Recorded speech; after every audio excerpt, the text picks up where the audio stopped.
measures. They are too harsh. They will not accept it. It will leave us with an egg on the face. My colleagues were trembling, wondering how dare Rigathi confront the president. And that is when I became very vocal within government.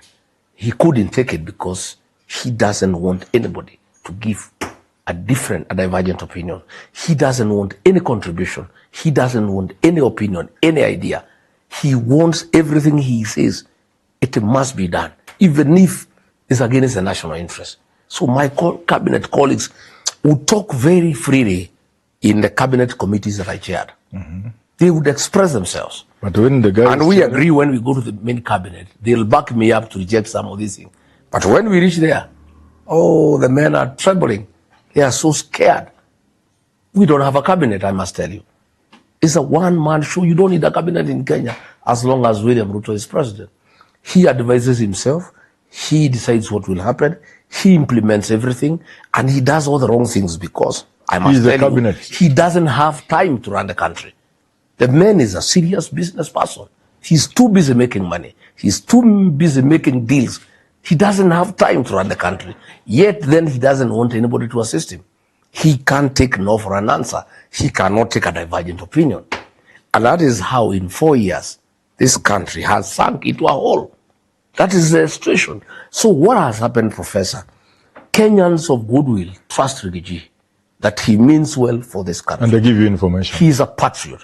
And when you give him information, he only uses it for the public good. But you know, many people are given information. And then they use it to extort money. Yes. They use it to blackmail people. Yes. But Rigathi, you tell him something. Like now we had a problem. There is British soldiers who train in Nyanyuki. Yeah, Batuk. Yeah. They are called Johnnies. They have been around. Nyanyuki is not far from here. Yes. And that town is vibrant commercially because of the activities of the British soldiers. They come with a serious budget. They have employed more than 500 people, civilians, who support the activities. They have spurred the economy of Nyanyuki in terms of hospitality, in terms of transport, in terms of supplies. Yeah. So these people of William Ruto, many people around him, have decided, rightly so, that Ruto is one term. And time is going. And they have decided to make hay when the sun shines. Mm-hmm. In fact, they are using a balance that is injury time. I think it's a balance used in football. Yeah, when you have just a few minutes remaining and the whistle can blow anytime. So these guys around the president, they have decided that it's injury time. And they must make as much as they could. To an extent now that they are demanding bribes from foreigners. So these contracts between the British and Kenya government had lapsed and required renewal. The Committee on Defense and Foreign Relations, chaired by Nelson Koech, a very close ally of William Ruto. Between him and William Ruto, I'm told, they demanded 3 billion shillings from the British. And the British cannot understand why they should give a bribe. It's against their ethics and culture. They said no. So, and the Kenya government said, you go to hell. So they decided to relocate to Tanzania. But the British like here because, one, they like training with our soldiers. Again, the weather around Nyanyuki near the equator is very good. Yes. Again, the people of Kenya are very hospitable. They have been very happy to be here in Kenya. Yes. So I think they ask around, how do we bring this matter to public attention? And then they were advised. The only men who can get this information and use it for public good, who will not use it to extort money or to blackmail anybody. If you give him this information, it will be in public knowledge within a short time. And sure as December 25 is Christmas, they look for me on Saturday evening around 4. Yes. I was in Meru. People sent some emissaries and we advised them how to come without getting known. Yes. And the matter was brought to my attention. Then, using my language and the power of communication, I packaged the message and gave it to the people of Kenya. William Ruto, I'm told, was mad. How did this guy know this matter? This matter has embarrassed us. Forget about that bribe. Renew the contract. The contract has been renewed. But I'm told the soldiers had already left for Tanzania. So it's a bit of work now because they had already signed a new agreement with Tanzania. But Kenya has already signed the contract. Nelson Koech was dispatched by William Ruto to go to all media stations to try to explain why they had not signed it. Then you wonder what happened between Sunday when I talked and Monday. Yes. All these concerns you were saying, were they addressed overnight? Which tells you, Rigathi was spot on. And I want to thank the informants. They gave me good information. And I've asked civil servants, I've asked police, I've asked National Intelligence Service, I've asked people working in prosecutors to preserve my credibility because it's good for this country. Yes. I must remain credible. By getting... I've asked people not to give me fitina. Yes. To give me credible information that is verifiable so that I retain my relevance and people can continue believing in me. So I'm also very careful. I also have a lot of information and I sometimes don't rush into it. I do a lot of cross-checking because the day I will mislead the people of Kenya, I will lose my credibility. And then there will be nobody to intervene for the people of Kenya. But you talk about information as if it is just information. When you look at this one of the British thing, well, but look at the one of yesterday. Getting that kind of information, that's not just ordinary information. No, it is not, but Rigathi is... That's very serious information. Rigathi it can only come from the highest level. It came from his office, right inside. That's what I'm saying. Right is that inside, not worrying? Right inside State House. Is that not worrying? Right inside State House. People are very dissatisfied.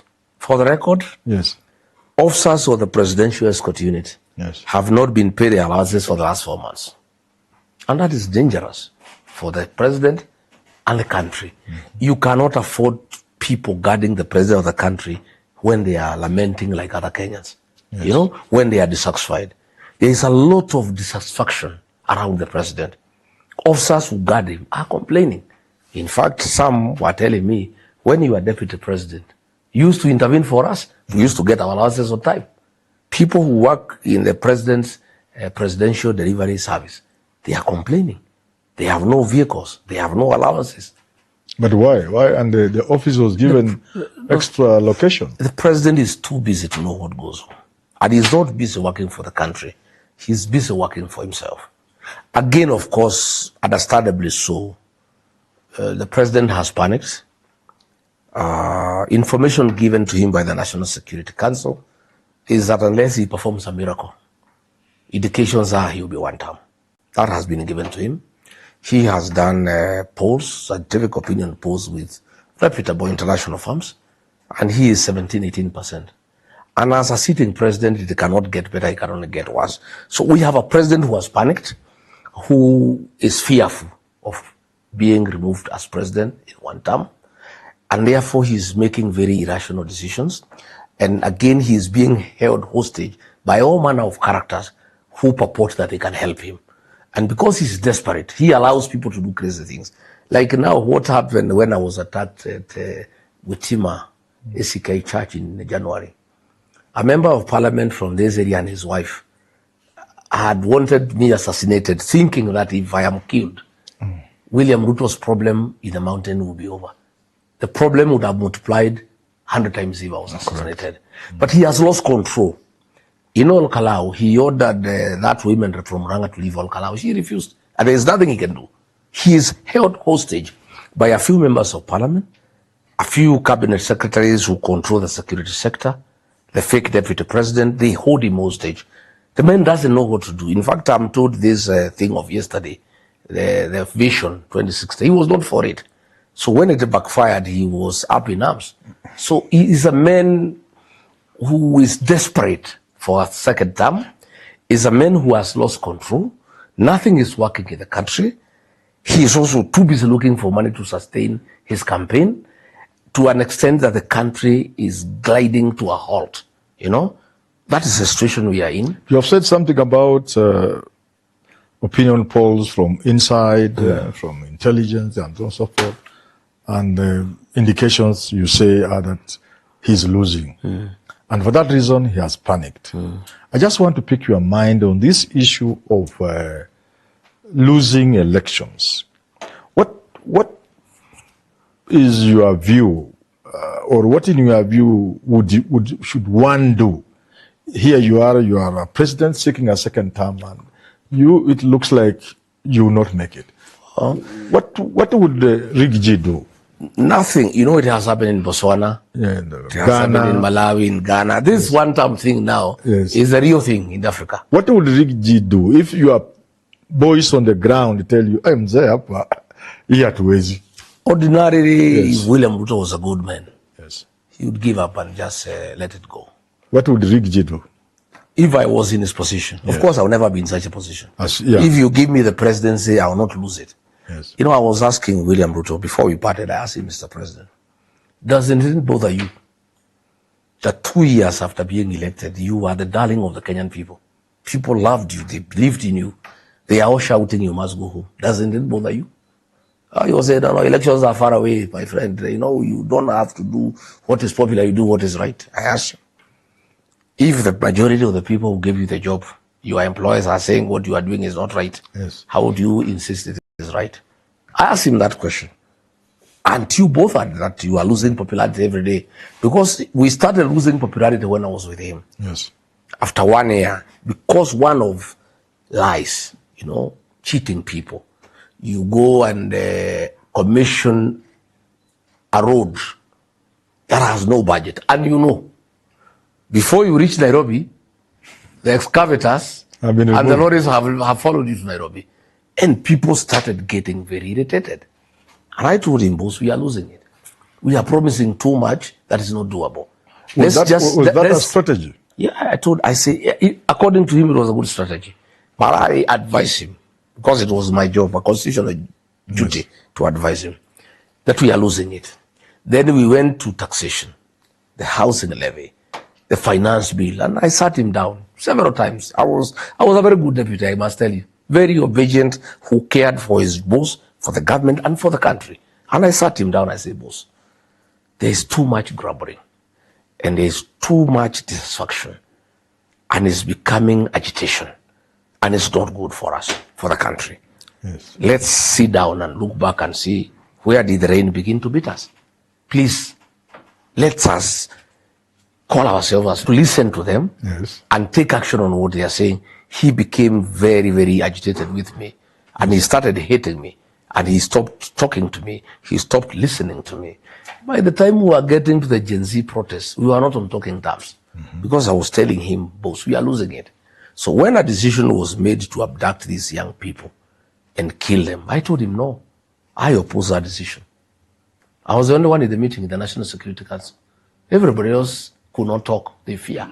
I was the only man bold enough to say, no, I am a parent, I am a father, I am a Christian, I also know the Constitution. These young people, the Gen Zs, have a point. Let's listen to them. I don't think abducting them and killing them will solve any problem, it will make it worse. And of course, he couldn't take it. You remember after the 25th June protests, 2024, when the young kids stormed Parliament, and he issued a press conference at 9. He called them all manner of names. He said they are treasoners, they are criminals, they'll be hunted down up and down. The following day, again, it's all known protocols. At the risk of looking insubordinating, I called a press conference and said, I don't agree with the president. These are not criminals, these are our sons and daughters. And I think they have a point they need to be listened to. By that time, our relationship had deteriorated. Why didn't you resign? Why should I? He had not given me the job. I was given by the people of Kenya. You see, if I was a vice president who was appointed and you disagree with your boss. Maybe he's messing the job. And no. But he's not the one. He did not give me the job. I was given the job by the people of Kenya. The people of Kenya didn't have a problem with me. They wanted somebody who can speak for them.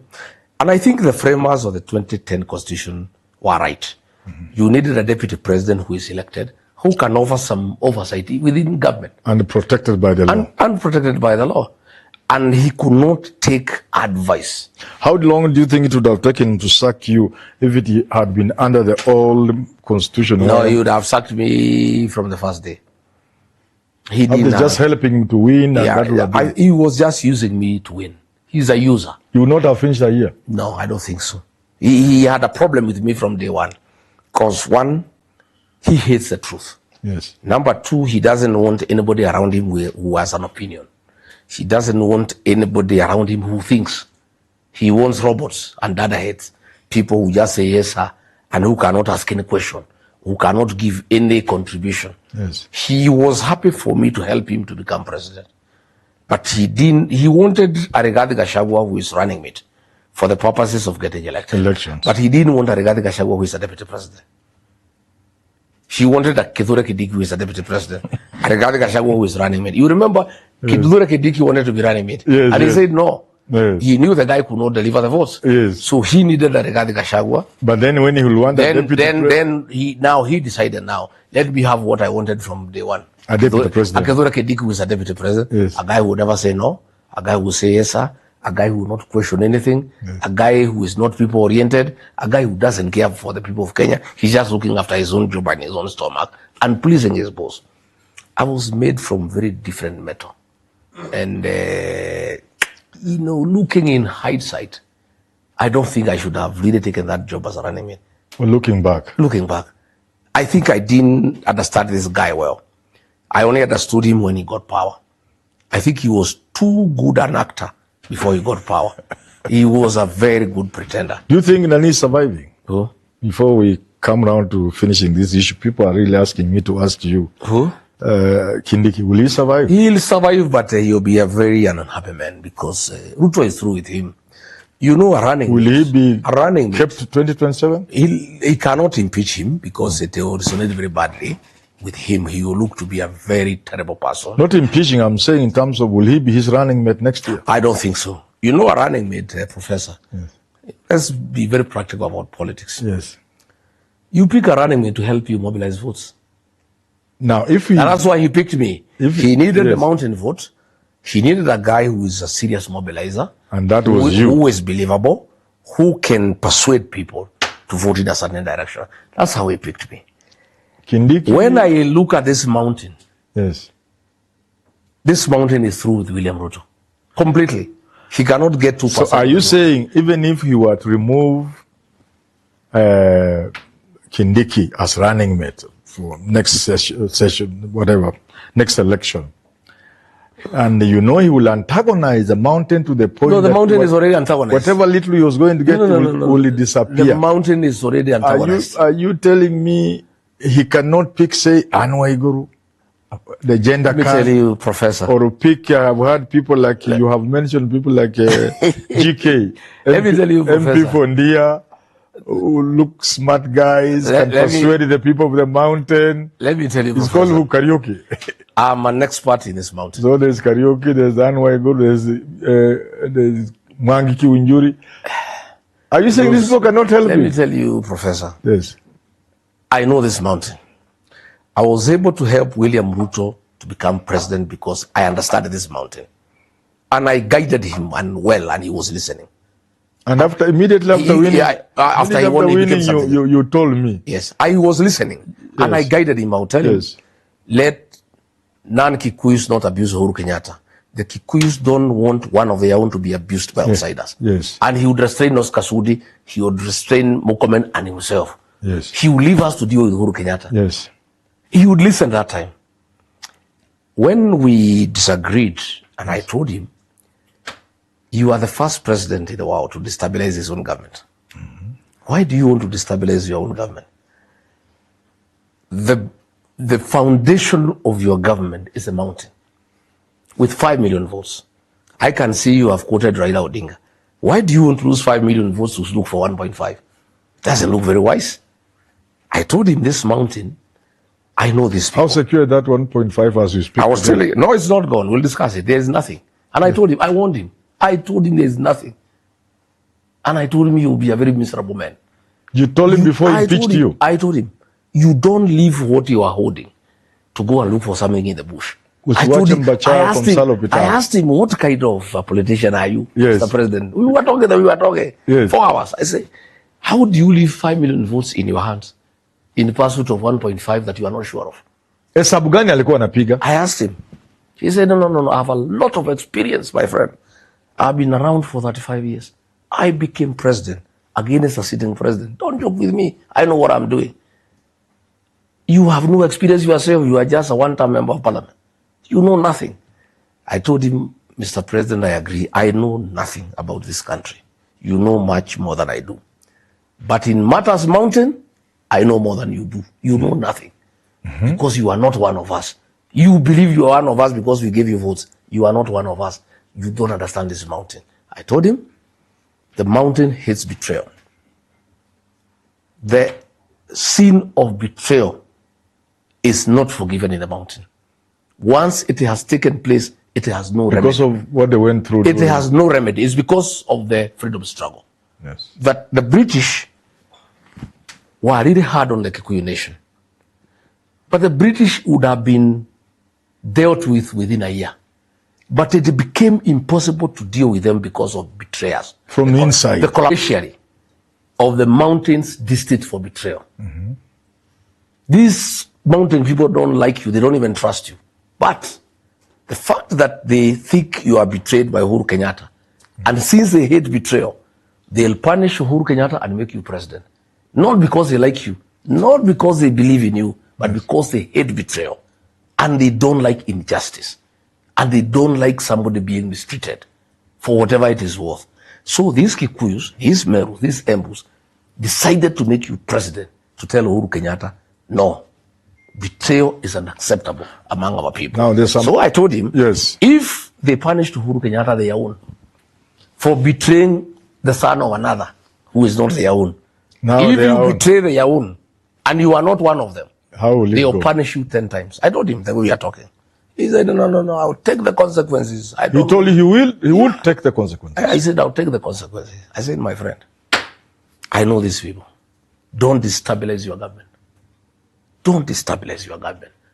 If you think I'm asking too many questions, just be patient the way Uhuru Kenyatta was patient with you for 10 years. For another 3 years, then you can change me and bring somebody else. But if you betray the mountain, you will not have peace for the remainder of your presidency. And this mountain will make you one term. He said, don't threaten me. That is blackmail. I said, it's not. I'm just being a truthful deputy. I'm your person.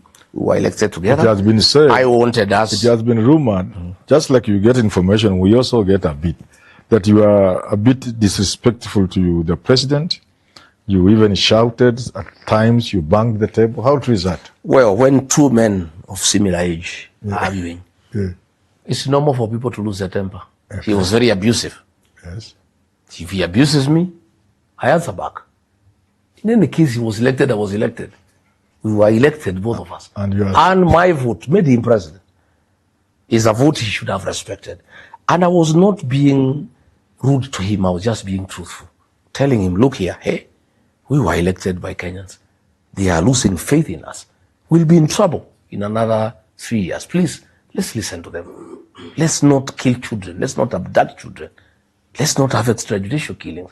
We promise people will not do demolitions and evictions. We are doing it. Please, let's not do it. We are overtaxing people. We need to let people have business. He couldn't take it. So I advised him, but he had been advised by some other people. Today, I'm sure he regrets. He was told, among the mountain people, crown ikitoka kwa kichwa ni mabati. These people of the mountain don't respect the person. They respect the position. Once he is removed as deputy president, he will not even be invited in federal committees. That is what he was told. He was told like that? Yeah, and he believed it because he doesn't know Wamunyoro village akae. No, he doesn't know our people. Yes. And when I was removed and there were no demonstrations, he confirmed. He thought it is true because ordinarily other communities would have been in the streets. Yes. But the mountain people are very different. When they are angry, they keep quiet. If they are too angry, they sing. They sing. That's what happened. They were in shock. Yes. But a man they trusted, they made him president. He made a commitment he would never humiliate his deputy. He has not only humiliated him, but removed him from office. Yet this man was the custodian of their interest in the government. And he has removed him. They were so shocked. It took like a week for them to internalize what had happened. Then the second week, they started getting angry. The third, fourth week, they started singing. The fifth week, they started saying Ruto must go in bus. The sixth week, songs started coming up. The anger kept on building. Then he added insult to injury. he started now sending goons to attack me in church. He started sending goons to attack me in meetings. The people got even more angrier because he was doing what the British were doing. Not just persecuting a community, but being physical. The British were very physical against the Kikuyu nation. And they hate physical. If there is something that is very demeaning to the Mount Kenya people, is when you go physical against them. Because it's total act of humiliation. It reminds them. It reminds them of that very bad past. Of the British struggle. And you know, like now the old people in Olkalau, the old people, 80 and 90, they were bribed, they could not listen. Because they were here during the fight for independence. They know betrayal. They know persecution. Talking of betrayal, Mheshimiwa, there are those who say Rigathi Gachagua has understood his community so well in matters of betrayal. He's now using that card to demonize other Mount Kenya leaders. Yeah. So that we have Moses Kuria, Kimani Ichung'wah, and the smaller ones like Wamombi and the rest. Let me tell and you. Now you are using that card of betrayal. Not Professor. And you have tried to... I try to talk to those people. You are painting them as if they are devils. I try to talk to them as an elder. Yes. That you don't betray your people. They cannot take betrayal. During the colonial times, the collaborator was hated more than the British settler. That if a Mau Mau freedom fighter had one remaining bullet in his chamber, one, and he met a white soldier and a home guard, he would shoot the home guard. The Gati. The Gati.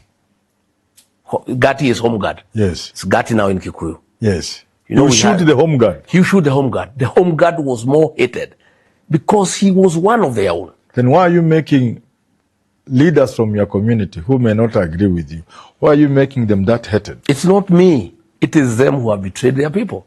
When William Ruto abuses the community and says they are tribalists and traitors from the community are clapping, what do people feel? When Aden Duale says the Kikuyu nation are hyenas, and these people who are with Ruto say nothing, what do you think the community feels? I'm actually having a crisis myself. In fact, I've had 2 crises in matters politics since I went to politics. Yes. When I was being removed from office, William Ruto offered me all sorts of inducements to resign. And many of my friends and allies thought I should resign in honor so that I get my dignity and my perks. And others thought I should allow them to impeach me. It was a very difficult decision for me. Yes. It was very agonizing.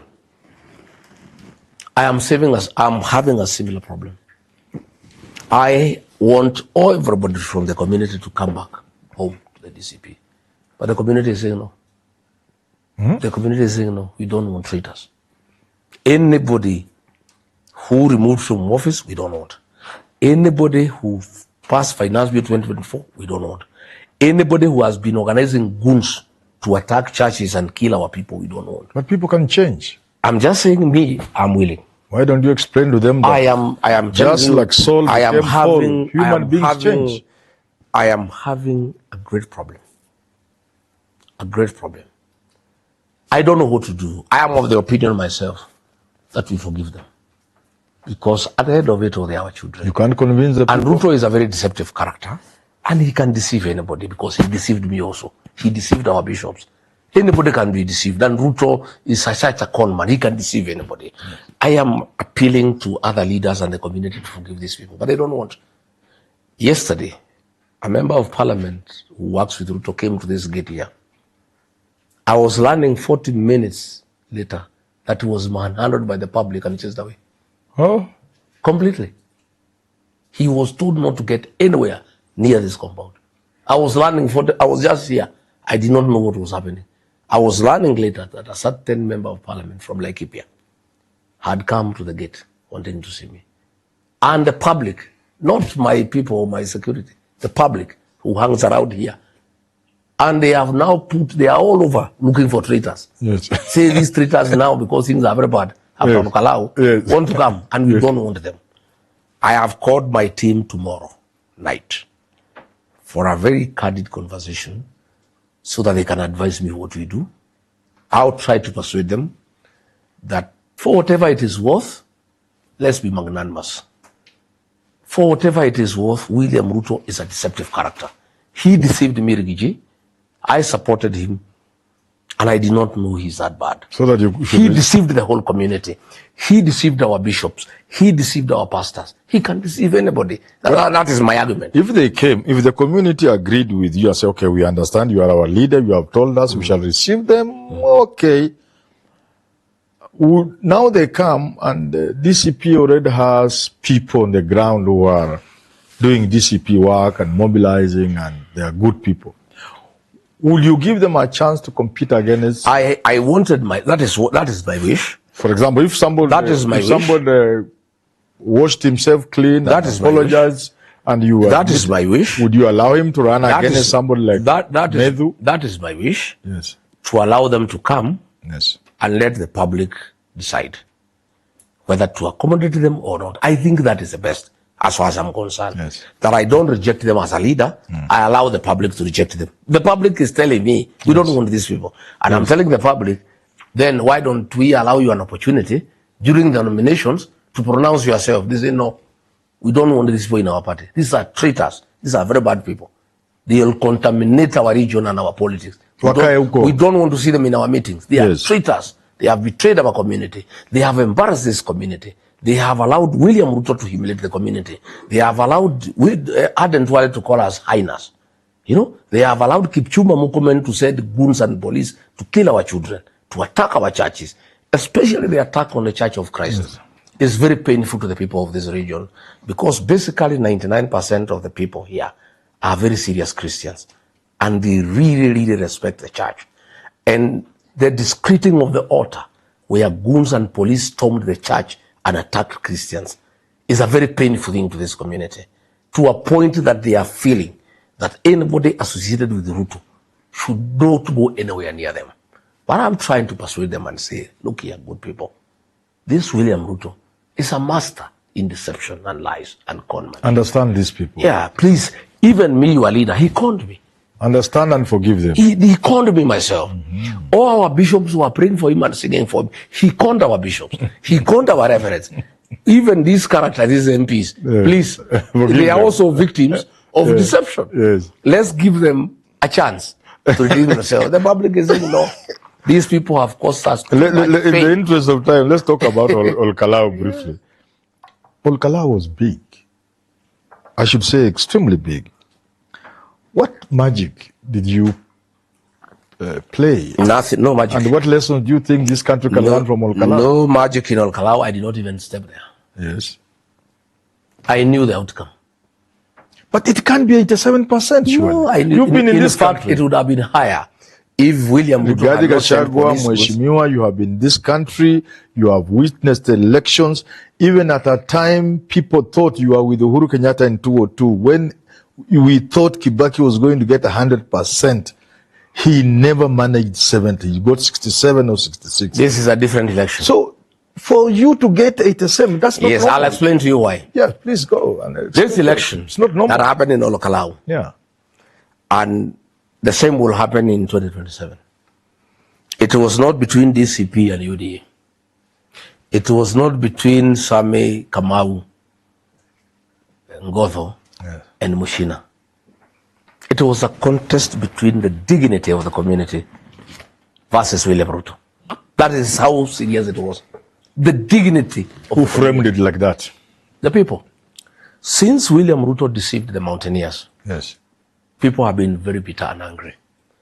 Since he betrayed them, they have been very angry. But he spoiled by attacking their churches. Yes. Attacking Christians in church. Yes. And then abusing them when in Nyanza. Yes. Calling them tribalists. The people of the mountain have been looking for an opportunity to redeem their dignity. Yes.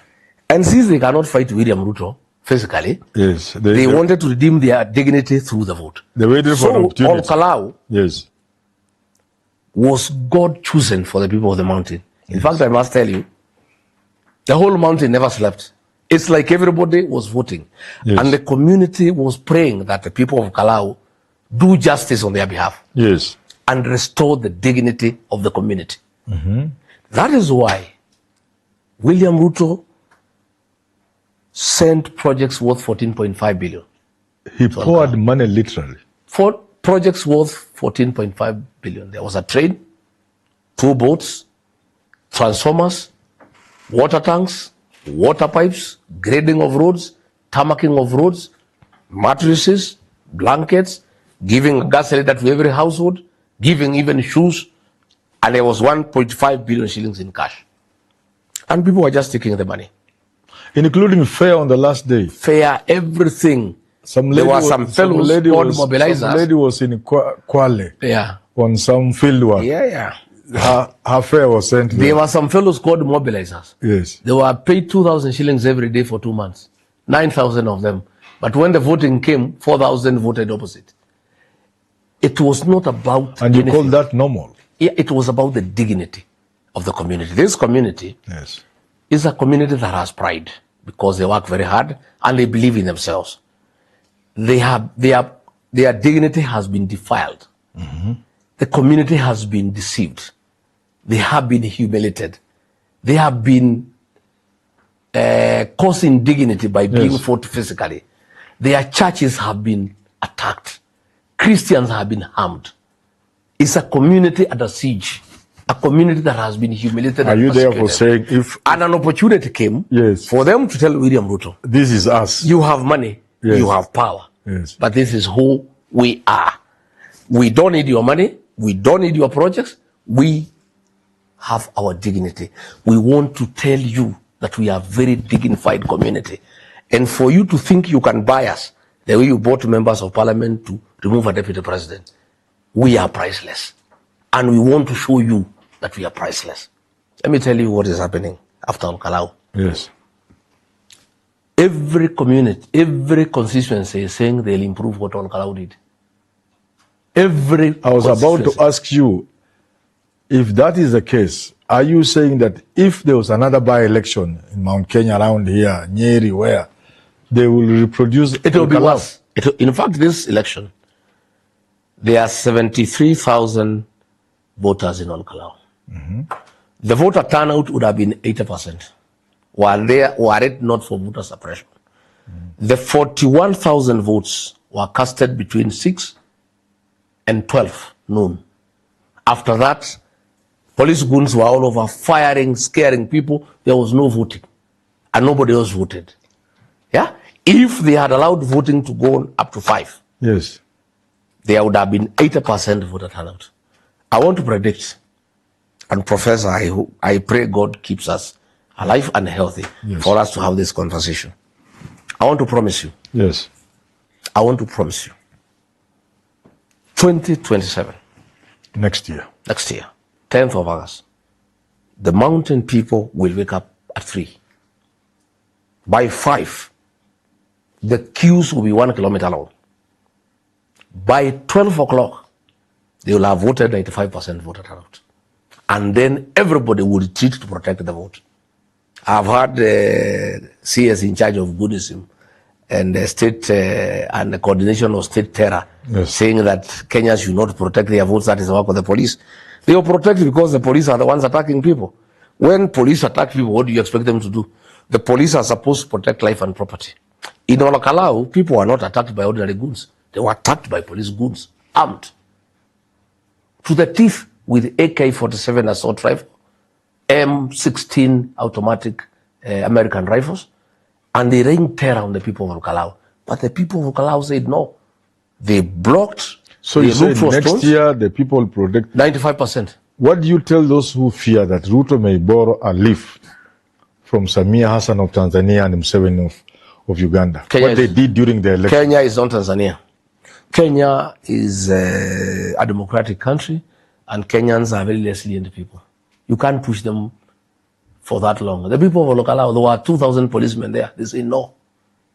The police vehicles were being frisked and searched by members of the public. I saw. Yeah, it is that serious. And you know, Professor, Yes. what gives me comfort, and I am telling my people not to Yes. worry, there will be no goons to interfere with the elections because every goon will be in his constituency, Yes. protecting whoever pays them.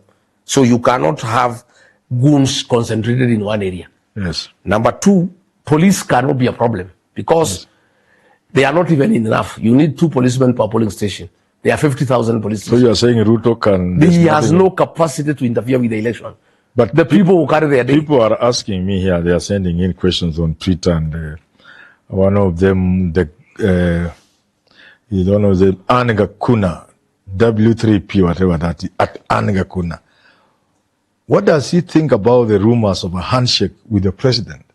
And another one, Eric Crop, 9851, these young people at Eric Crop, 9851. Can he still work with Ruto, either before or after 2027?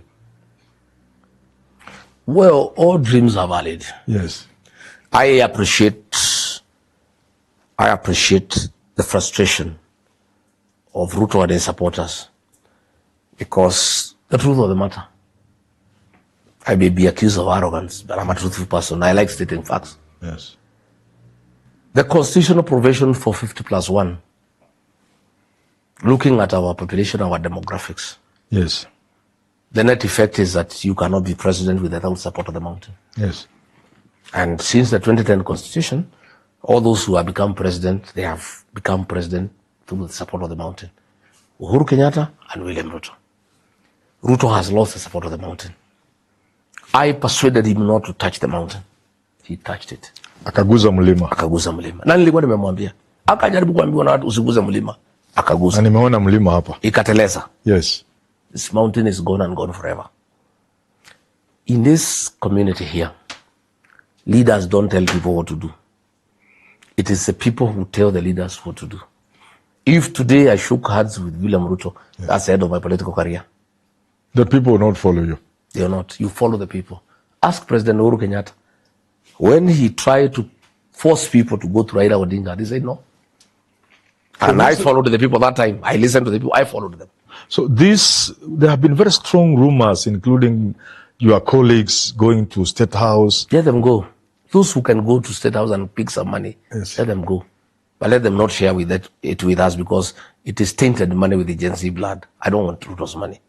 Yeah? Has Ruto approached you ever since? He has not himself, but many people talk to me, whether on their own volition or whether they have been sent, I don't know.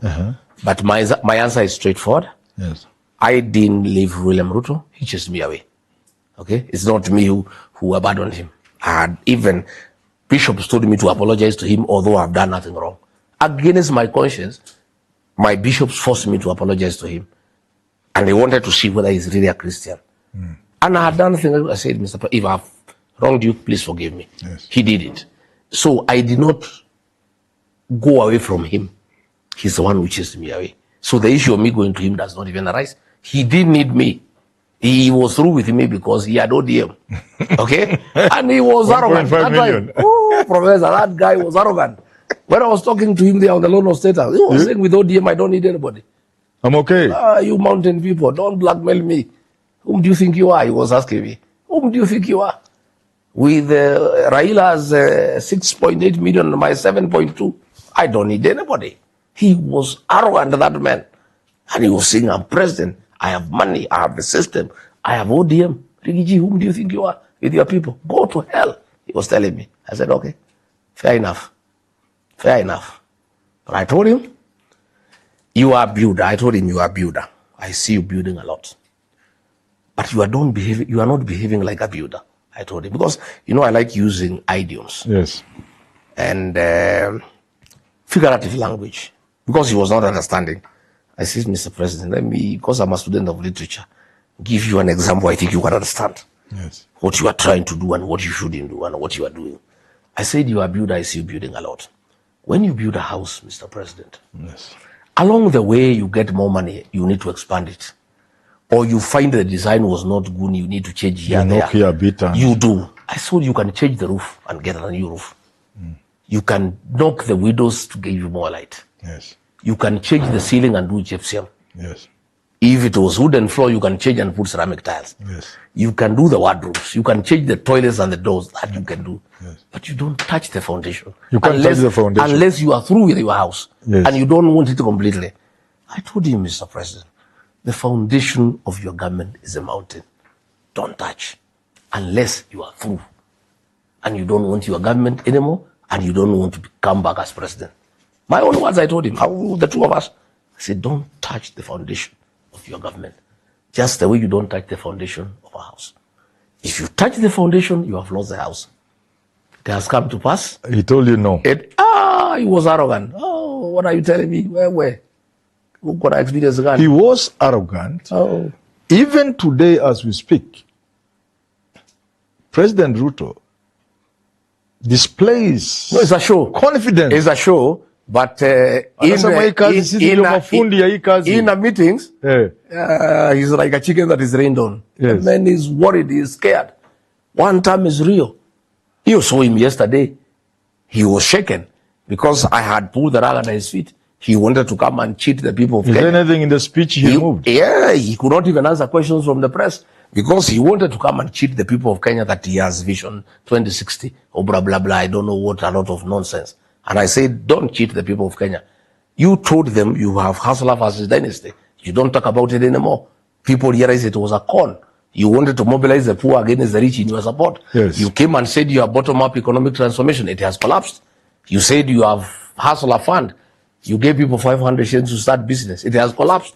You came around, you said you lift people from the bottom of the pyramid to up. You have lifted nobody. You don't talk about Mama Boga anymore. You don't talk about Boda Boda anymore. Then when it but collapsed, he's coming up with a vision. when it came up, vision, then you came about Singapore. Yes. Kenyans told you off. They told you it's a lie. Now, after all that has failed, you want to come and call Kenya about Vision 2060. So I called him out. I say the people of Kenya, don't listen to this man. It is deception. Let's be a little more. Let him deal with the real issues affecting the people of Kenya. Let's be a little, just for a minute, a little very serious about this Vision 2060 the president talked about yesterday. He says we have built the foundation of our democracy. In short, to say we are doing well with our democracy, and we can now do with the development. What is your take on this, this dichotomy? These people seem to say, let's focus on development, let's ignore politics. And Kwame Nkrumah told us, seek ye first the political kingdom. I think the president. What is your take on the two? I think the President William Ruto, yes, for having conned Kenyans and getting elected as president through fraud, because it was fraudulent. Yes. You know, when you cheat people, you can do this and that, and you have no capacity of doing it. And because Kenyans, in his view, are foolish, he still believes they are that foolish, that he can come and say that our democracy has succeeded. Where? When you have abducted young children for speaking out. Yes. That is not democracy.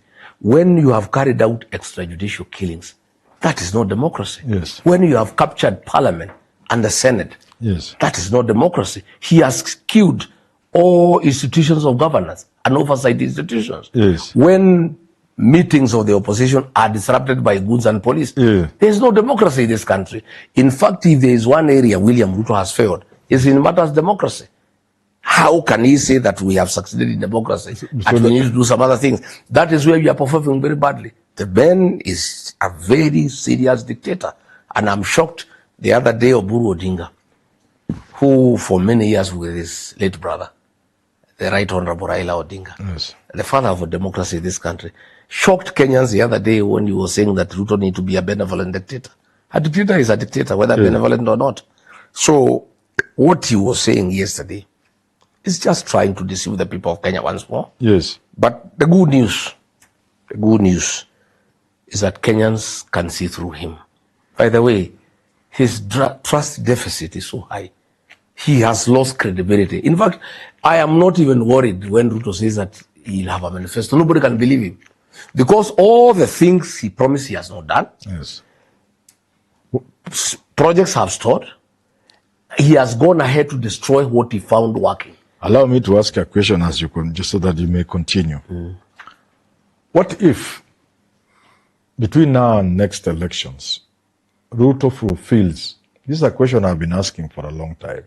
What if he fulfills some of the promises? What will the opposition do? What if he does the Rironi Mausamet Road?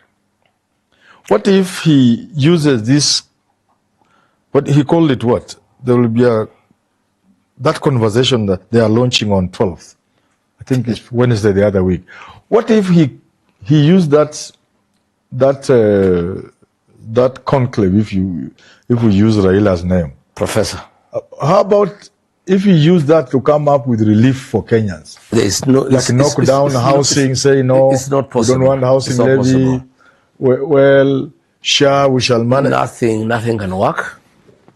Will you be He is on his last budget. Will you be left hanging? It is not possible, Professor. Yes. He is on his last budget. Yes. It's not possible to do anything in the remaining 1 year. I'm saying, no, but supposing he did. It's not supposing it. Because you seem to be banking so much. It cannot happen, Professor. You seem to be banking so much on Ruto not fulfilling. It cannot. Supposing he does. It cannot. Can he revive the Gen Zs he killed? Oh no, that is a little different, of course. He cannot revive the Gen Zs. Yes. Can he heal the wounds of those who are abducted and tortured? No, of course not. You can seek forgiveness. The issues, let me tell you, Professor, the issue is not even the hardware. Yes. It's the software. Mm-hmm. The social interventions. Can he fix the health system? He discarded a system that was working called NHIF, yes, that required some little calibration. Here and there. With some little money to make it work. He removed it to fund corruption. He brought SHA so that they can steal 104 billion shillings. SHA is not working. Kenyans want social things. Education. Free primary education of Mwai Kibaki. He's not able to fund it. There's no money.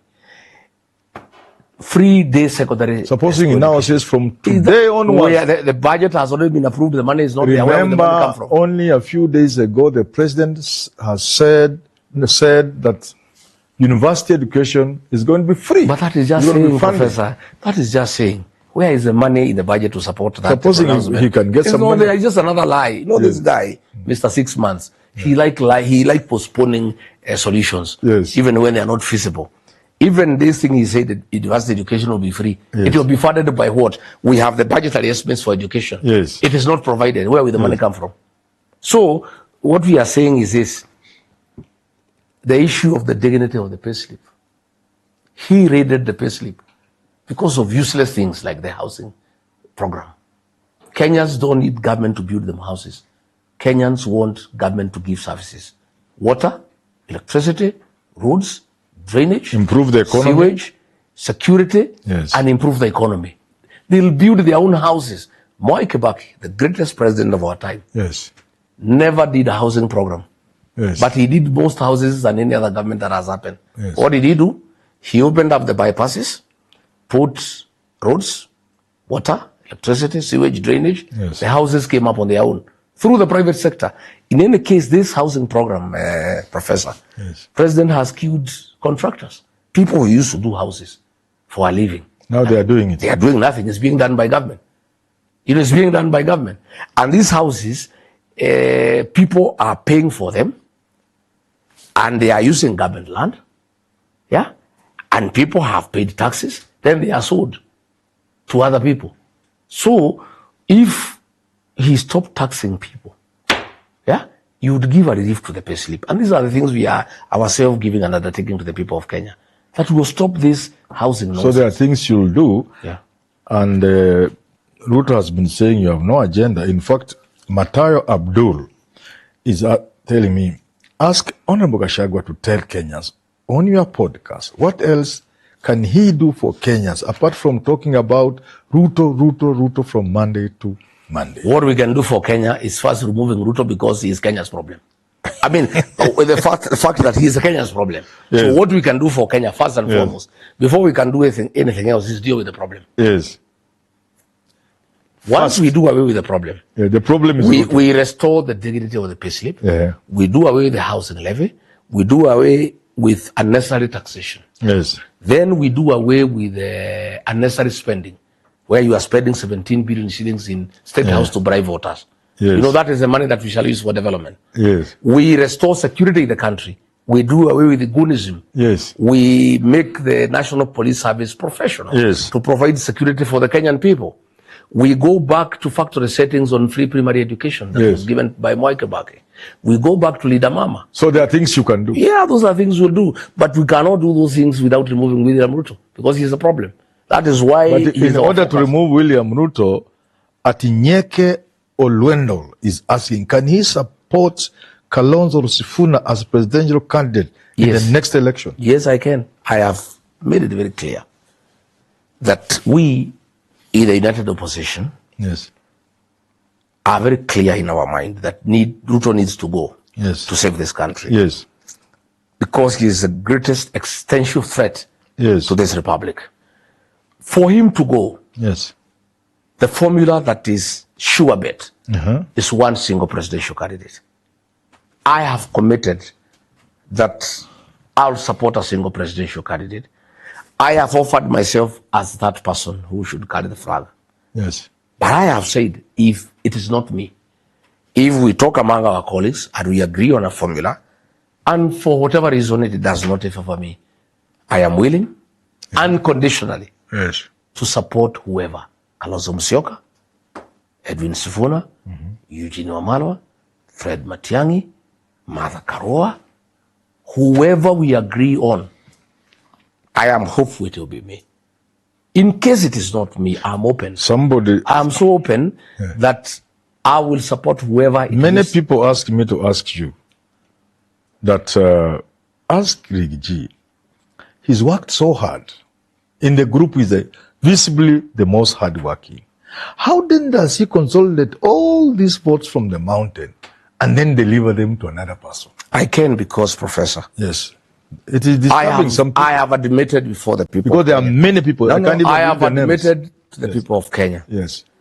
That to a great extent, I'm responsible for the mess that is in this country. Because, against the advice of President Uhuru Kenyatta, I supported William Ruto to become president. Many Kenyans did not want him. Northeastern rejected him. Western rejected him. Nyanza rejected him. Nairobi rejected him. Eastern rejected him. It is the mountain Kenya people and I, and the church who supported William Ruto to be president. So we must also take responsibility that we are responsible to a great extent of messing up this country. Because had we listened to Uhuru Kenyatta, that this man is not good for the country, and supported somebody else, probably the country will not be the mess it is in. So what I have decided, and that is why I work so hard, and it's good for me to explain to the people of Kenya. Just like I bear the greatest responsibility of creating the mess the country is in, I equally bear an even greater responsibility to sort out the mess. On behalf of Kenya, I am that patriotic. I am working so hard to make sure that I correct the mess that I created. And I have persuaded the mountain people that themselves and I are responsible for the mess in the country. And we have agreed with the mountain that in case it is not me, the mountain will support to a man whoever we agree, so that we correct the mess we created for this country. We have a responsibility. We owe it to the people of Kenya. And as the leader of the mountain, I am leading from the front to do everything possible. Professor, today I've done 7 meetings. Yesterday I did 9 meetings. Tomorrow I'll do 2 big public rallies. I'll go to another meeting. I don't sleep because, Professor, I have guilt. I feel terrible. But I regard Gachagua, a political scientist, could have made such a great mistake not to see through William Ruto. He deceived me. I didn't see through it. I feel terrible that a guy with so experienced in politics, in fixing politics, was duped like ordinary Kenyans to support a man thinking that he's an angel, thinking that he can sort out the mess in this country. And I led my people in the mountain to put the country into a ditch. I feel that I owe it to this country to work extra hard to undo paying the debts. And clear, so that now Kenyans can forgive us. Be on the mountain, they can say, Rigathi and the mountain people, so you created a mess for this country. You have sorted it out. Support somebody. Now I can. I have no problem. In whose hand would you feel safest, you and your community, among all these people? That is a conversation that is going on here in Wamunyoro. And I'm about to ask you about that conversation. That conversation is ongoing. I cannot tell you the conclusion because I have not concluded. But I can tell you it is central in our discussion. It is central. In whose hand you must... This mountain is having an issue of trust. Our trust deficit is quite high. So when I ask you... The mountain is not very trusting now because William Ruto really disappointed these people because he trusted him.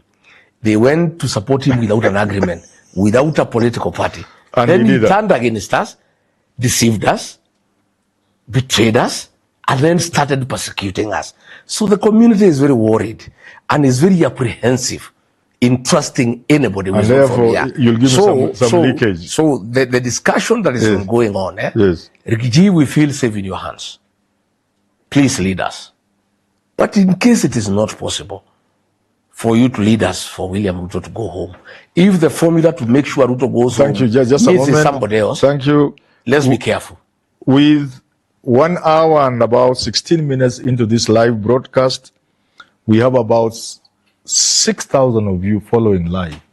That is huge, and we thank you very much for being part of this live broadcast.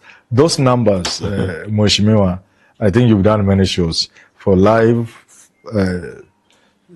events like this. Those are huge numbers. It means many people, because some come in and get out, and we are really grateful to our viewers, and the courtesy of you, we also thank you very much. Now, before I press you harder on that issue, Mark Ocheng, these guys, these young people, at Mark Ocheng 7523, Professor, please ask Rigathi, with due respect, why is he always talking about Mount Kenya, yet he claims to be a national leader? I'm talking about Mount Kenya because Mount Kenya and I are responsible for the mess that is in the country. That is why Mount Kenya is very important, because it has put the country into a ditch. And Mount Kenya has to undo that damage. So we have to talk about it. Because it bears the greatest responsibility for the mess the country is in. That is why it is so central. I was just telling you before you asked that question. There is the issue of the trust deficit. The mountain is very jittery. This Ruto betrayal is very painful to the mountain. Followed by persecution of the community, attack of churches, attack of leaders by armed goons, hooded, persecution of the community, destruction of businesses, sacking of their sons and daughters from KRI and the police and the military. It is very heavy on the community. Is that true, really? It is true. It is true. So there is the issue of the trust deficit, but they are also realistic enough that we cannot make it alone. We must work with other Kenyans. And therefore, in the event that we need to back somebody else, the discussion is going on. Where do they feel safe? That discussion is going on. It's going on. It's going on. It's a serious. How many days? It's an issue. There were 45. I added 45 today, but I've added 10 days because I was away. Any tentative report? No, not yet. I was 2 days in Olokalawa, one for the celebration, one for the funeral. I was in 4 days in Embu and Meru. When I got alarmed about this talk about dividing the mountain, and I needed to go and check whether it is real or not. What did you find out from that? No, nothing. Nothing can divide the mountain. Ruku is not going anywhere? Oh, nonsense. People are solid. Ruku and Kindiki cannot get part of the Mount Kenya, like Mount Kenya East? People are solid. The mountain is one. And the ordinary people are even more aligned to that agenda of the mountain being one than even leaders. They know the danger of being divided. More used to divide us, and we had very catastrophic consequences when we had a divided mountain. We lost in 1992, 1997. Because so they will not repeat that? It will never happen. Nobody can divide the mountain. I have said dividing the mountain is like cutting a mugumu tree with a laser blade. It won't work. These people will face the mountain when they're united. So when you went to Meru, you confirmed that? I went and came back. There is no issue, none at all. These good viewers of ours are asking, when is Rigathi visiting Rift Valley? More so, Murkomen's backyard, Elgeyo Marakwet, and the presidency was in issue. Well, I will when I interrogate security. Murkomen has been unleashing terror on me in my own home in the mountain. So I don't know whether they will allow me to face the Kalenjin nation. But that's Kenya. I don't know if they have been unleashing violence on me. Are you willing to try? I will try. I am a fearless person. Yes. I have invitations to visit the South Rift. How can the son of Mau get to go to worried? Emurua Dikil, to go to Bomet, to go to Kericho? Yes. I also have an invitation to go to Elgeyo Marakwet, Yes. Kamarini Stadium on Mashujaa Day. I have a standing invitation. I am analyzing that. I have an invitation to go to Garissa, where Duale said I should never step. You will go. I'll go to Garissa. I think let's take the last question here. What is Gachagua's position on the revelations by Junet Mohammed that they were paid millions to impeach him? Well, that is common knowledge, everybody knows. Rigathi had committed no crime. Yes. He had not violated the constitution. Yes. William Ruto wanted to get rid of me. Yes. But since I held a constitutional office, it could only be done either through death or impeachment. Yes. They had tried to kill me twice. Once in Kisumu through poisoning. Yes. Once here through poisoning, it didn't work.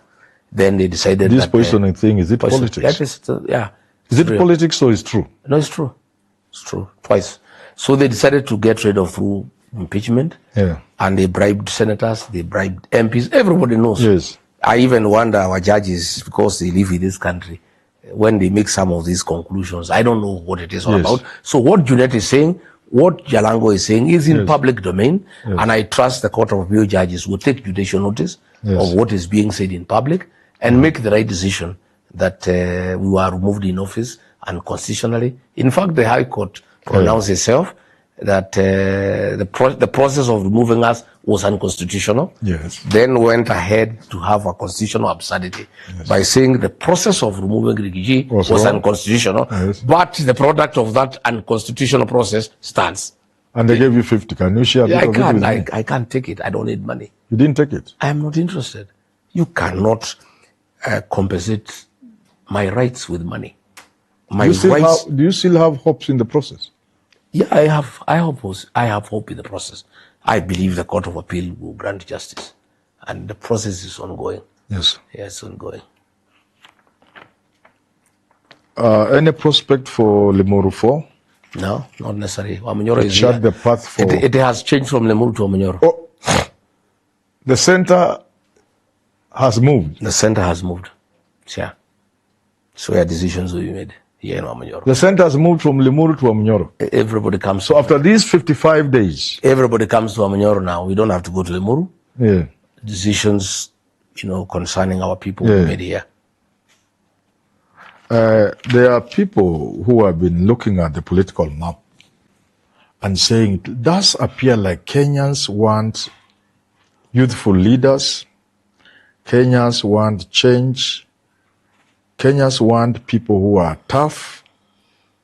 Kenyans want no-nonsense people, especially fearing Ruto could play games. And initially they had wanted Matiang'i for that, but somewhere along the line, I don't know, they are saying he faltered. I don't quite know. He's my friend. So that leaves, according to them, Rigathi Gachagua and the Sifuna. And they're asking, in the event that he's not cleared to run for office, would he pair Sifuna with Medu? Is it a possibility? I like crossing bridges when I reach there. Yes. As far as I know, I'm a candidate. I have not been barred from running because Article 99, Sabbatical 3 says nobody can be barred from running for office until you exhaust all the legal remedies available by law. There are two remedies remaining for me, the Court of Appeal and the Supreme Court.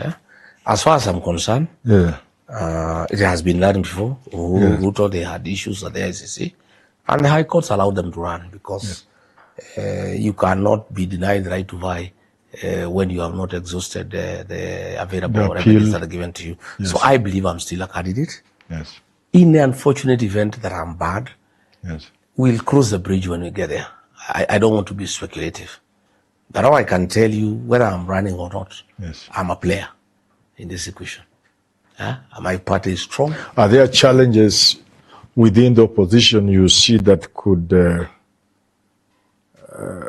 derail your efforts at having one candidate?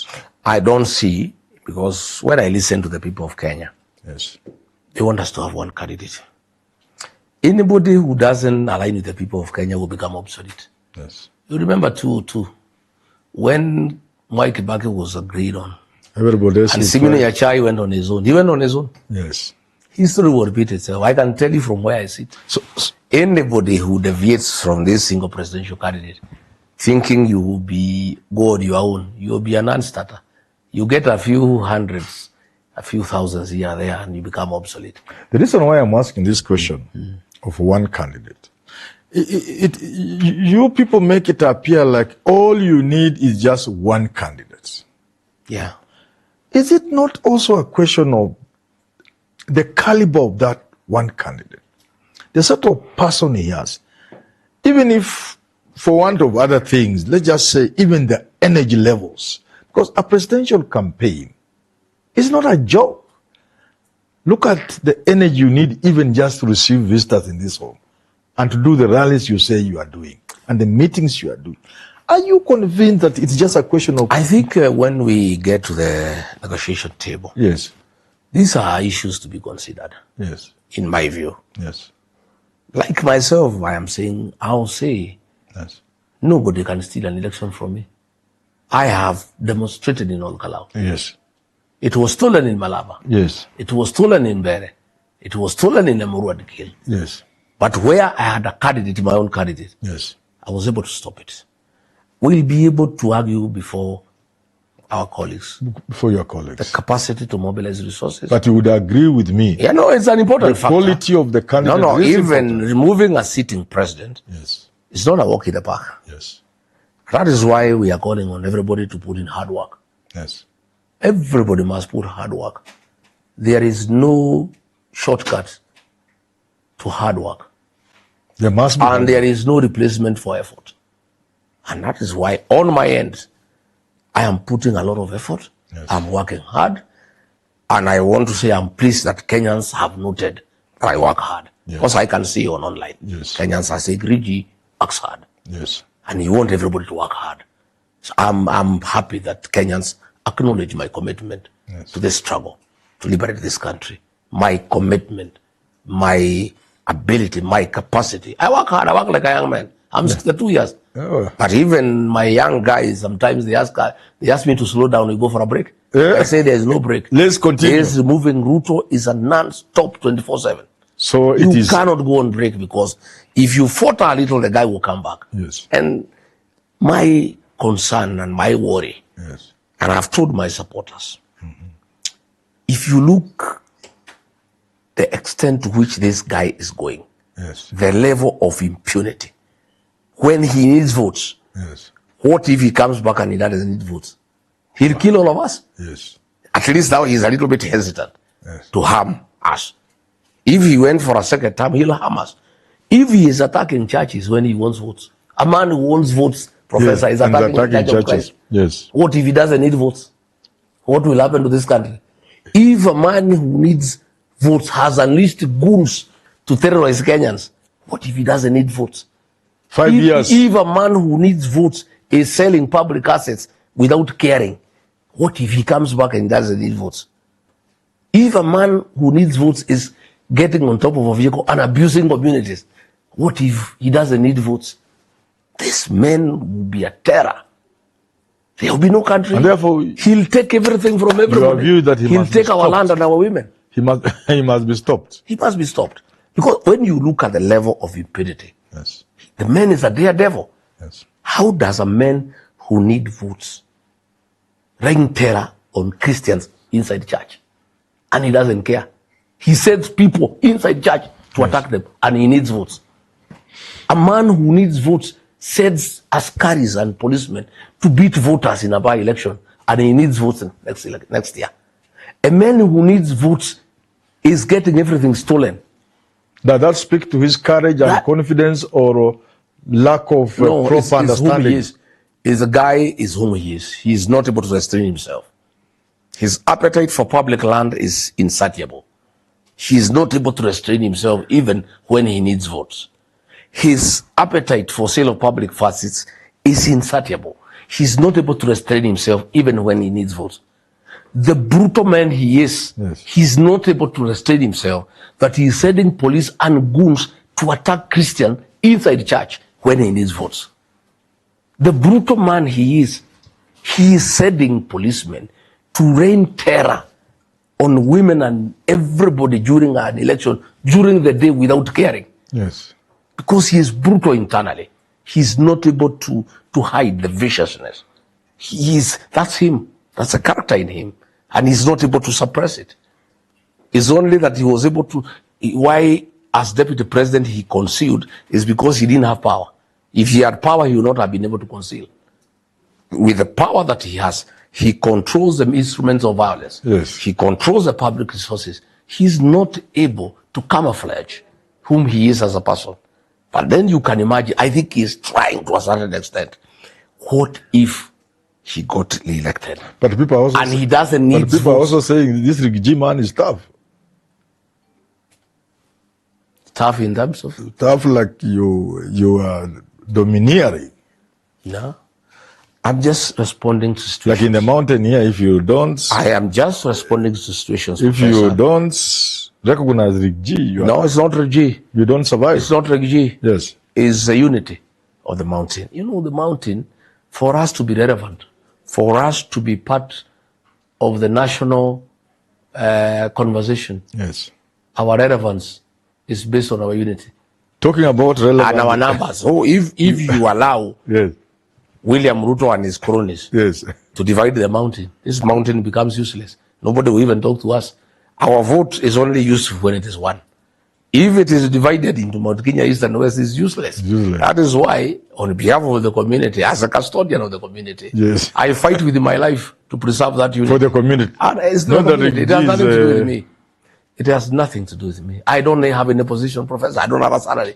I just work for the community. The community must also really, so to speak, get something out of this arrangement. For example, in the event you are not absolutely. And they don't have a absolutely. When that thing Ruto was fighting, is why I don't know shares Nini. Yes. Politics is about interest. You have no regrets about the share? Oh, nothing whatsoever. It's the way governments are formed. If for whatever reason I'm not running and we have to support somebody else, yes, what is there for us? There must be something. Oh, yeah, absolutely. We don't just give votes like that. Let me pick one thing. In the election of 2022, Uhuru Kenyatta said the Mount Kenya people are not running for president. They must have the very least running mate and Nairobi governor. Are you thinking along those lines? I have not gotten there. And I don't want to speculate. Yes. I am a presidential candidate. Yes. If for one reason or another my colleagues persuade me, yes, that if I'm presidential candidate, William Ruto will come back, I'll sacrifice my ambition. Because William Ruto must be removed. Yes. Because he's not good for this country. Yes. And if he comes back, he will destroy this country. He'll kill people. He'll maim children. He'll steal everything. So there will be no country. Yes. So for that reason, Rigathi is willing to sacrifice his presidential ambition to make sure that William Ruto is one time. What is the minimum he will take after that? We'll discuss. Governments are formed through discussions. Yes. And for whatever reason, I am not the presidential candidate. Yes. And I need to support somebody else. There must be some concessions, some consideration. If we make you president with our 8 million votes, yes, what is there for us? There must be something for you. Guaranteed minimum return for our cash crops. Yes. Completion of stored projects. Good prices for coffee, tea, and milk. Market for our cultural projects. Yes. Security for our businesses. Yes. A good tax regime. Yes. There will be interest for the mountain people that I will negotiate with whoever. If it ever comes to that, I'm a tough negotiator. You know, I did not negotiate with William Ruto. I negotiated in a very simplistic manner. You trusted him. I trusted the man. I said, worst mistake I've ever made since I was born. And I regret that. So mistake. In the event you are not a candidate, I was very green. You put in a hard bargain. I was green and naive. Yes. And it has cost my community dearly. And I really regret. And I have apologized countless times to my community. Yes. That I went to a wedding without a plan. I went to a wedding without my own vehicle. Yeah. I was a bride. I went into the bridegroom's car. And then reaching the river told me, get out and get off and go away. And I really regret that I was very naive. Yes. I was very trusting. I was very nice. Yes. You know me, I'm a Christian. You know, I'm a husband to a reverend. Yes. So when somebody comes and says he is saved, I am normally very mellow. I just agree to whatever I'm being told. But once bitten, twice shy, I want to assure my people, yes, we will never get there if I'm not the one who will support whoever and he'll win. And by the way, Professor, let me say here for the record. Yes. Whoever this mountain supports in the next election will be the president. Will be the president. If the Rigathi will be the candidate, obviously he will be supported by this mountain. He will be the sixth president. Yes. In case Kalonzo Musyoka is the flag bearer, yes, with the support of this mountain, he will be president. Yes. In case it's Dr. Fred Matiang'i, he will be president. Yes. Edwin Sifuna, Eugene Wamalwa, Mother Kawa, name it. Yes. I want you to take me to task on that one next year. Look for me in October and say, Rigathi, you told us that whoever is supported by this mountain. I remember arguing with you. I told you in the last election. Let me tell you, and you called me to tell you. I told me you had won and you understood the mountain. I understand. This mountain votes. Yes. You understand? One, this election will be different. How? They will not come out to vote for somebody. They'll come out to vote out somebody.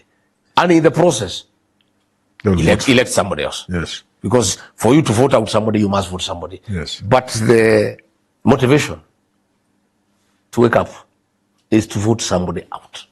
Somebody who has betrayed them, somebody who has deceived them, somebody who has humiliated them, somebody who has persecuted them, yes, somebody who has abused them and gotten his friends to abuse them.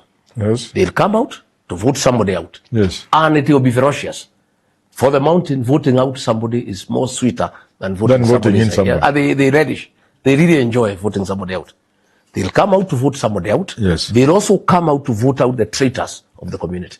All of them. None will survive, Professor. And you'll ask me, you'll call me. Traitors. Fulani ameanguka. Nani Kibani Ichung'wa nyumbani. Nani nyumbani. Nani nyumbani. Yes. Nyumbani. In the process of voting William Ruto out, yes, the mountain will vote somebody else in. So once we agree, yes, it's Rigathi, if it's not Rigathi, it's my cousin Kalonzo Musyoka. It's not my Kalonzo Musyoka, it's my cousin Eugene Wamalwa. Yes. It's my other cousin, my younger cousin Sifuna. Yes. It's my other cousin Matiang'i, whoever. And it doesn't have to be cousins. Even if it is agreed, it's our in-laws from the Ma. Even if it is whoever. Once we have agreed, and we'll agree. Because among my colleagues, when we sit, something comes out. We all look at things differently, by the way. We disagree on many issues. Yes. But there's one issue we all agree, and there's no dispute, and there's no argument. Yes. That everybody must agree we shall have one single presidential candidate.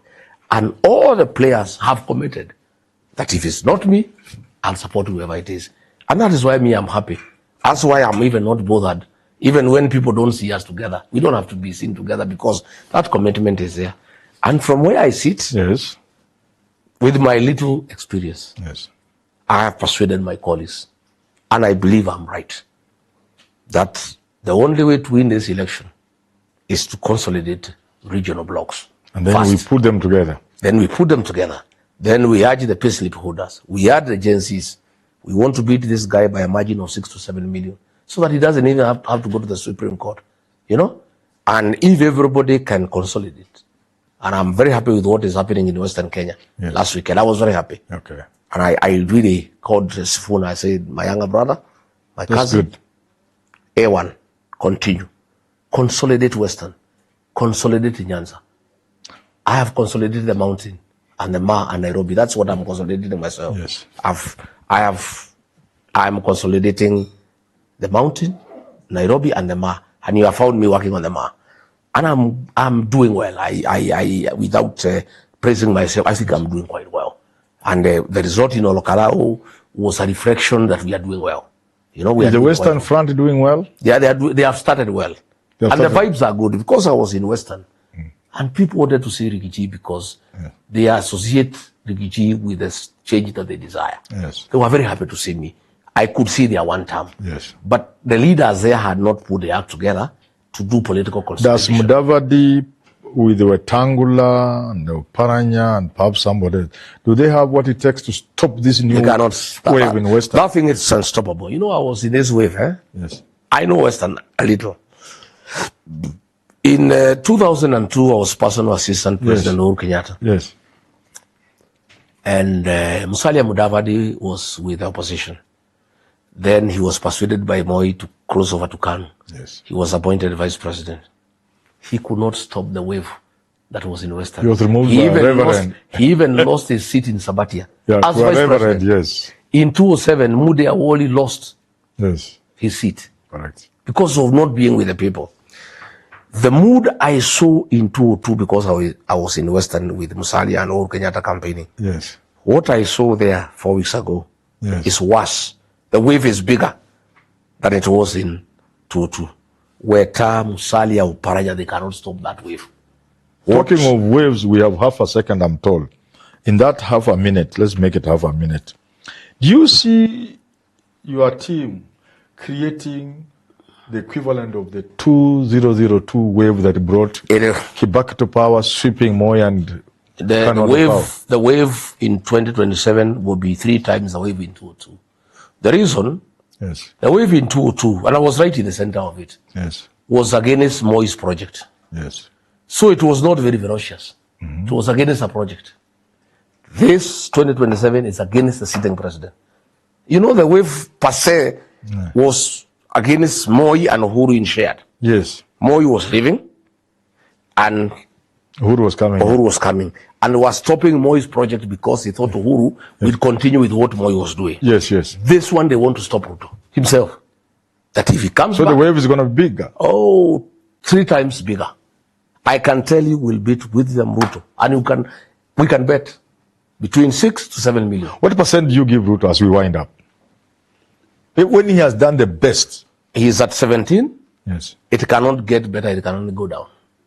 And of course, Olkalau, why we are celebrating Olkalau? Yes. They're asking, why are these guys celebrating Olkalau? Yes. 4 things. 1, William Ruto's dirty money means nothing in our politics next year.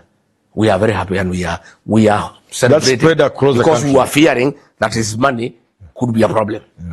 What happened in Olkalau tells us his dirty money means nothing. Number 2, why we are celebrating is that you cannot deceive people with development projects.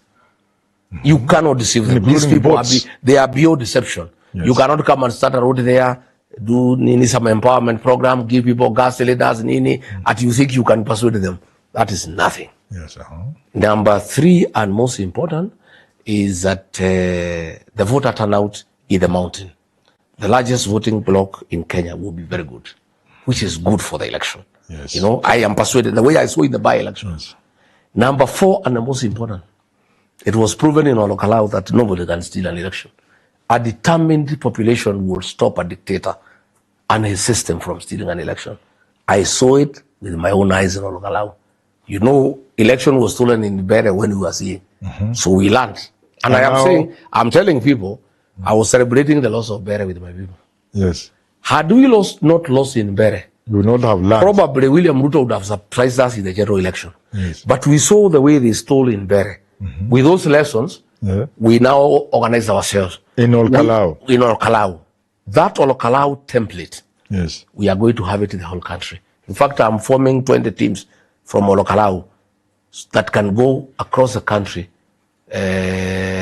being trainers of trainers on how to protect an election. And we are also inviting our colleagues to send people to benchmark in Olkalau. I have 20 teams of 10 each. They will be able to go. And I've told my colleagues where you need people to come.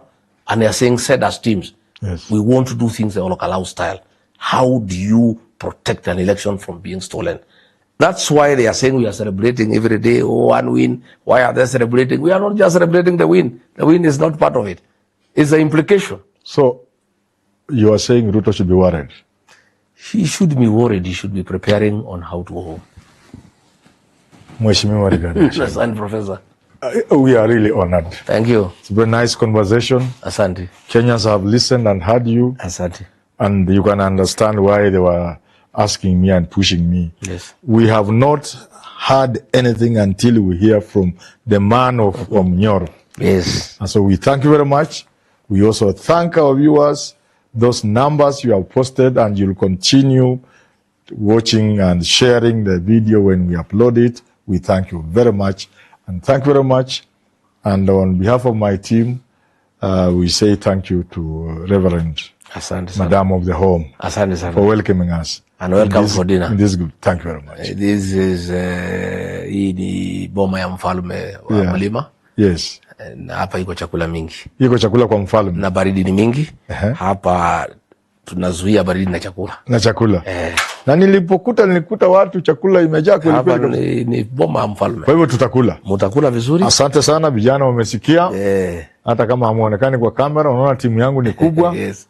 Na hata wale nilijaribu kuacha walisema hapana. Kama ni hata nilikuwa mpaka nimekuja na gari mbili. Wamekaribishwa Wamunyoro. Asante. And you always welcome. Thank you very much. You are also our cousin. So this is yes, kabisa. I'm also an in-law. Asante. Yes. I know you are married from here to Mutumu. Yes. Lakini usiende kulala kwa in-laws is a taboo in our community. It's a taboo. You cannot sleep at your in-laws. You can visit up to 5 minutes to midnight, then you have to leave. Niondoke. So nirudi Nairobi. Urudi Nairobi ama utafuta pahali ya kulala na usilale kwa. Asante. Thank you very much. Thank you. Thank you very much. Asante. Good.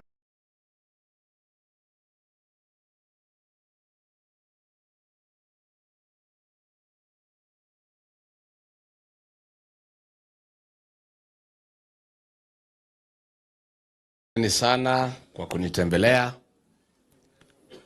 kuja na huyu kiongozi wenu Douglas Maskonde ambaye alichaguliwa pale Narok Township na kura nyingi sana na tikiti ya DCP akakuwa kiongozi, na vile mmemlete nimeshukuru sana.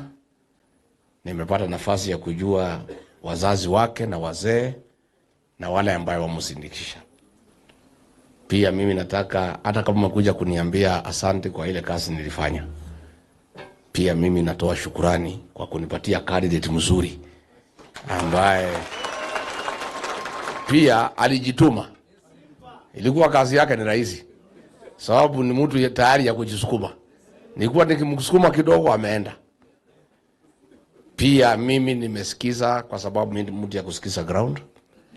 Na wale watu ya Narok Town niliongea nao nikamwambia wampatie nafasi ya uongozi. Wamenirudishia ripoti ya kwamba anafanya kazi nzuri. Na nimeridhika sana kwa sababu wamesema hukupoteza sisi.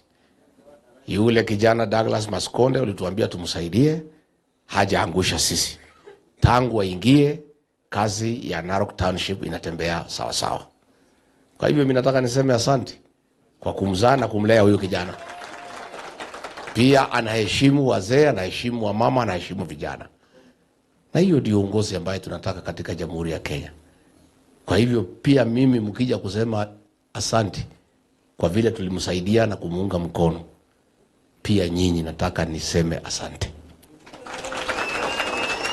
Ningekuwa na huzuni sana kama tungechaguliwa kiongozi kwa DCP akuwe mzembe, akuwe hajui kazi, akuwe ni mtu ya kutukana watu. Lakini ile report mimi napata ni nzuri. Pia ni kijana mwaminifu. Nilimtuma Emurwa Dikir nikamwambia nenda pale ungangane na Kasongo pale kwao nyumbani. Mimi hata sikukanyanga hapo. Tukapata kula 11,000. Pale kwa jamii wa Kipsigis. Na ndio nimemwambia huyu Kasongo, hiyo wa Kipsigis nitakushinda. Hao wa Kipsigis wa Narok watapiga kura na sisi.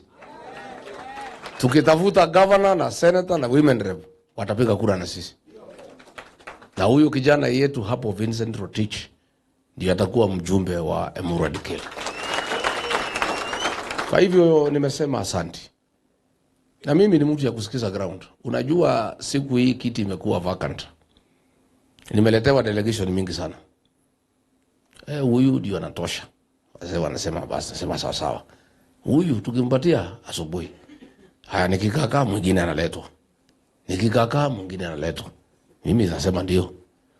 Nikikakaa mwingine analetwa.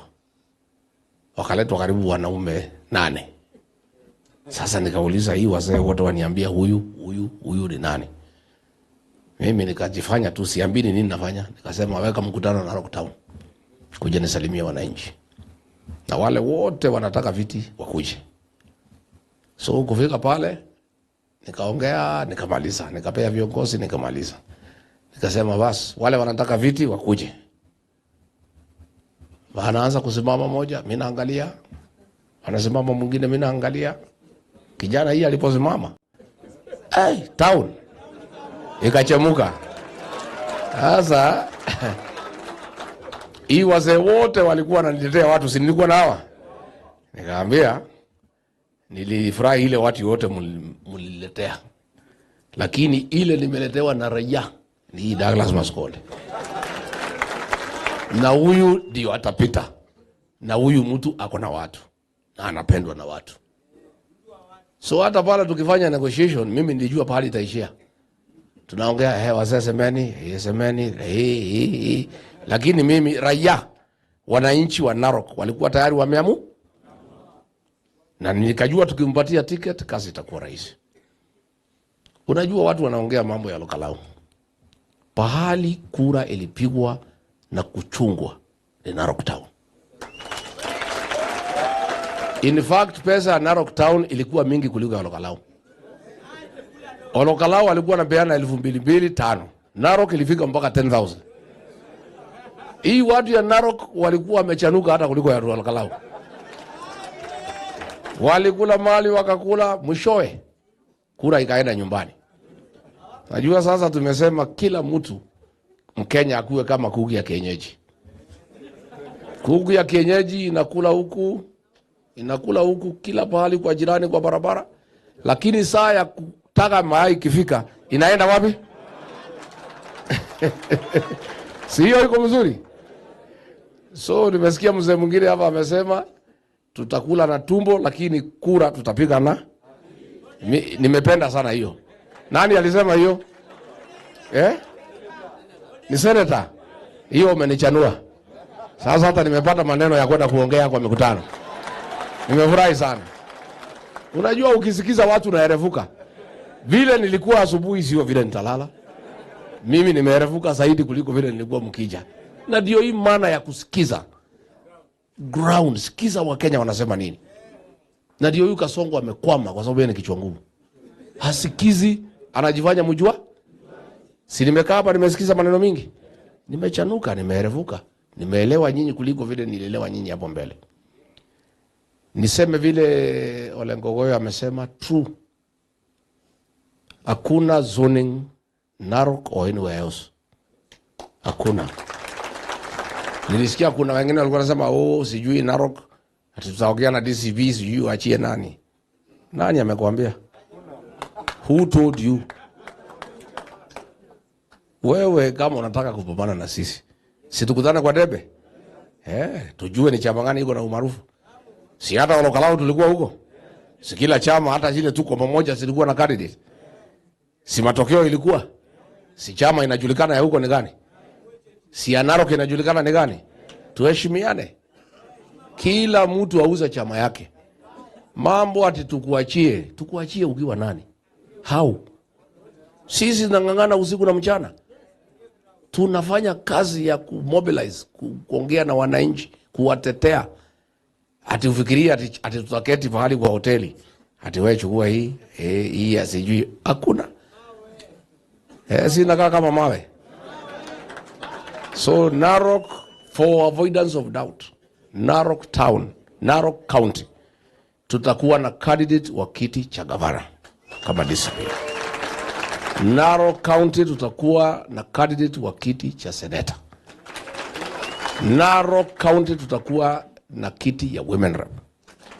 Tutakuwa na candidate katika constituency yote 6 na katika ward zote 30. Na DCP ndio chama ya Narok. Na yule ana habari achukue habari kutoka leo. Na hatusongei mtu yeyote. Na sisi hatuogopi kushindana. Sisi ile tunataka ni matusi na vita wa watu ambao wanashindana. But let us compete fairly. Na wale wako na watu wengi ndio watakuwa washindi. Kwa hivyo pale Narok tutajipanga vizuri. Na ni kweli nitakuja na Rigathi hapo tarehe 10 hapo Narok East. Hiyo kiti itakuwa ya DCP. Ile kijana anaitwa Arma tutapeleka yeye nyumbani asubuhi na mapema. Asubuhi na mapema. Nikirudi nikitatembea kidogo ngambo, nikirudi October 26 nitakuja pale kwa ndugu yangu hapo nyumbani Sadari. Mbona unihakikishie iko ng'ombe ya kutosha na mbuzi? Unajua sisi tukija Masaini lazima tukule nyama, na mimi nitakuja na watu wengi wa kula nyama. Saa 5 tutakuwa hapo, tuingie mambo ya nyama. Nyama 1 hour ama 2 hours nyama, 2 hours ya masaa mawili ni ya nyama. Alafu sasa tukishiba tuanze mkutano, tuongee na watu wetu wa maa, si ndio? Mumenikaribisha. Mimi niseme kwa sababu ni mzuri niseme, ndio niseme mambo kidogo ya kitaifa. Mambo ya pale Narok na Masaini, the Maa Nation. Mimi nimeamrishwa kutoka hapa mlimani na wazee na wakubwa wa makanisa, mabishop wetu na vijana na wamama na kila mtu. Wameniambia hii Kenya hakuna mtu anaweza kaa peke yake. Sisi watu ya mlima tunataka tutafute marafiki. Wakaniambia zunguka utafute marafiki, lakini tunakupatia the order of priority. Kabla hujaenda mahali ingine, sisi na watu ya Maa tumeishi pamoja miaka na miaka. Tunataka utengeneze urafiki na uhusiano wa milele, na tukue tunafanya biashara, tunaoana, tunalima pamoja, lakini pia tunapiga kura kikapu moja na watu ya jamii ya Maa. Na ndio mimi niliita wazee wa Kikuyu hapo Narok kwa shamba yangu hapo Uaso, nikaambia mimi najua nyinyi ni wengi pale, lakini ndio hii urafiki yetu tuanze na njia nzuri. Wacha tuoneshe jamii ya Maa tuna nia ya kutengeneza urafiki.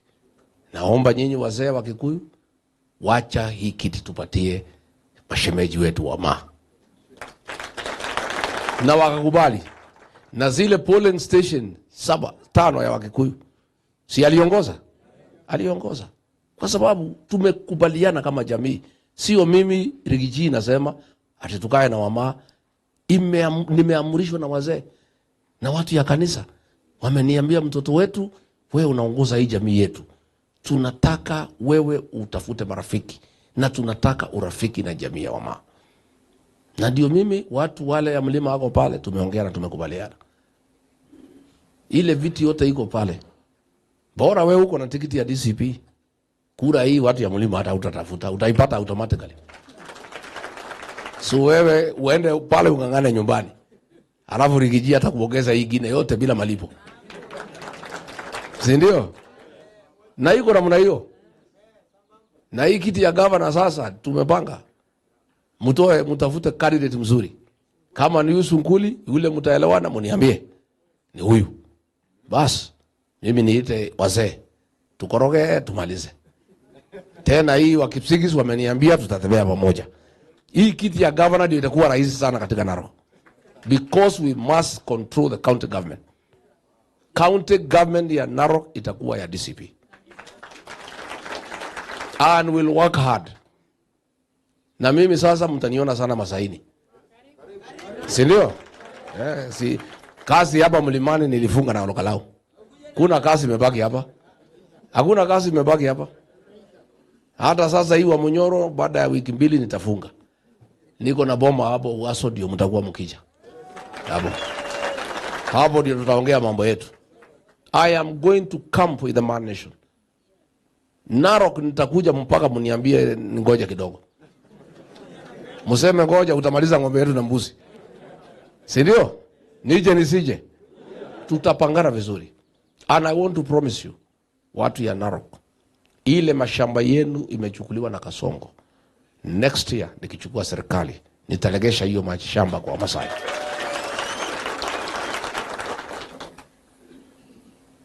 Hata pale machunga kina Farugu wamechukua, tutarudisha.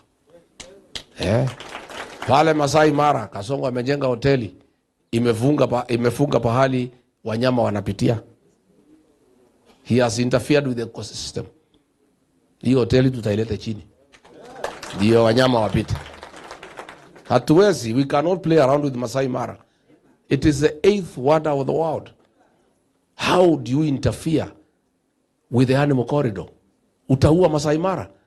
Hii utalii yote inaleta utajiri katika Narok County.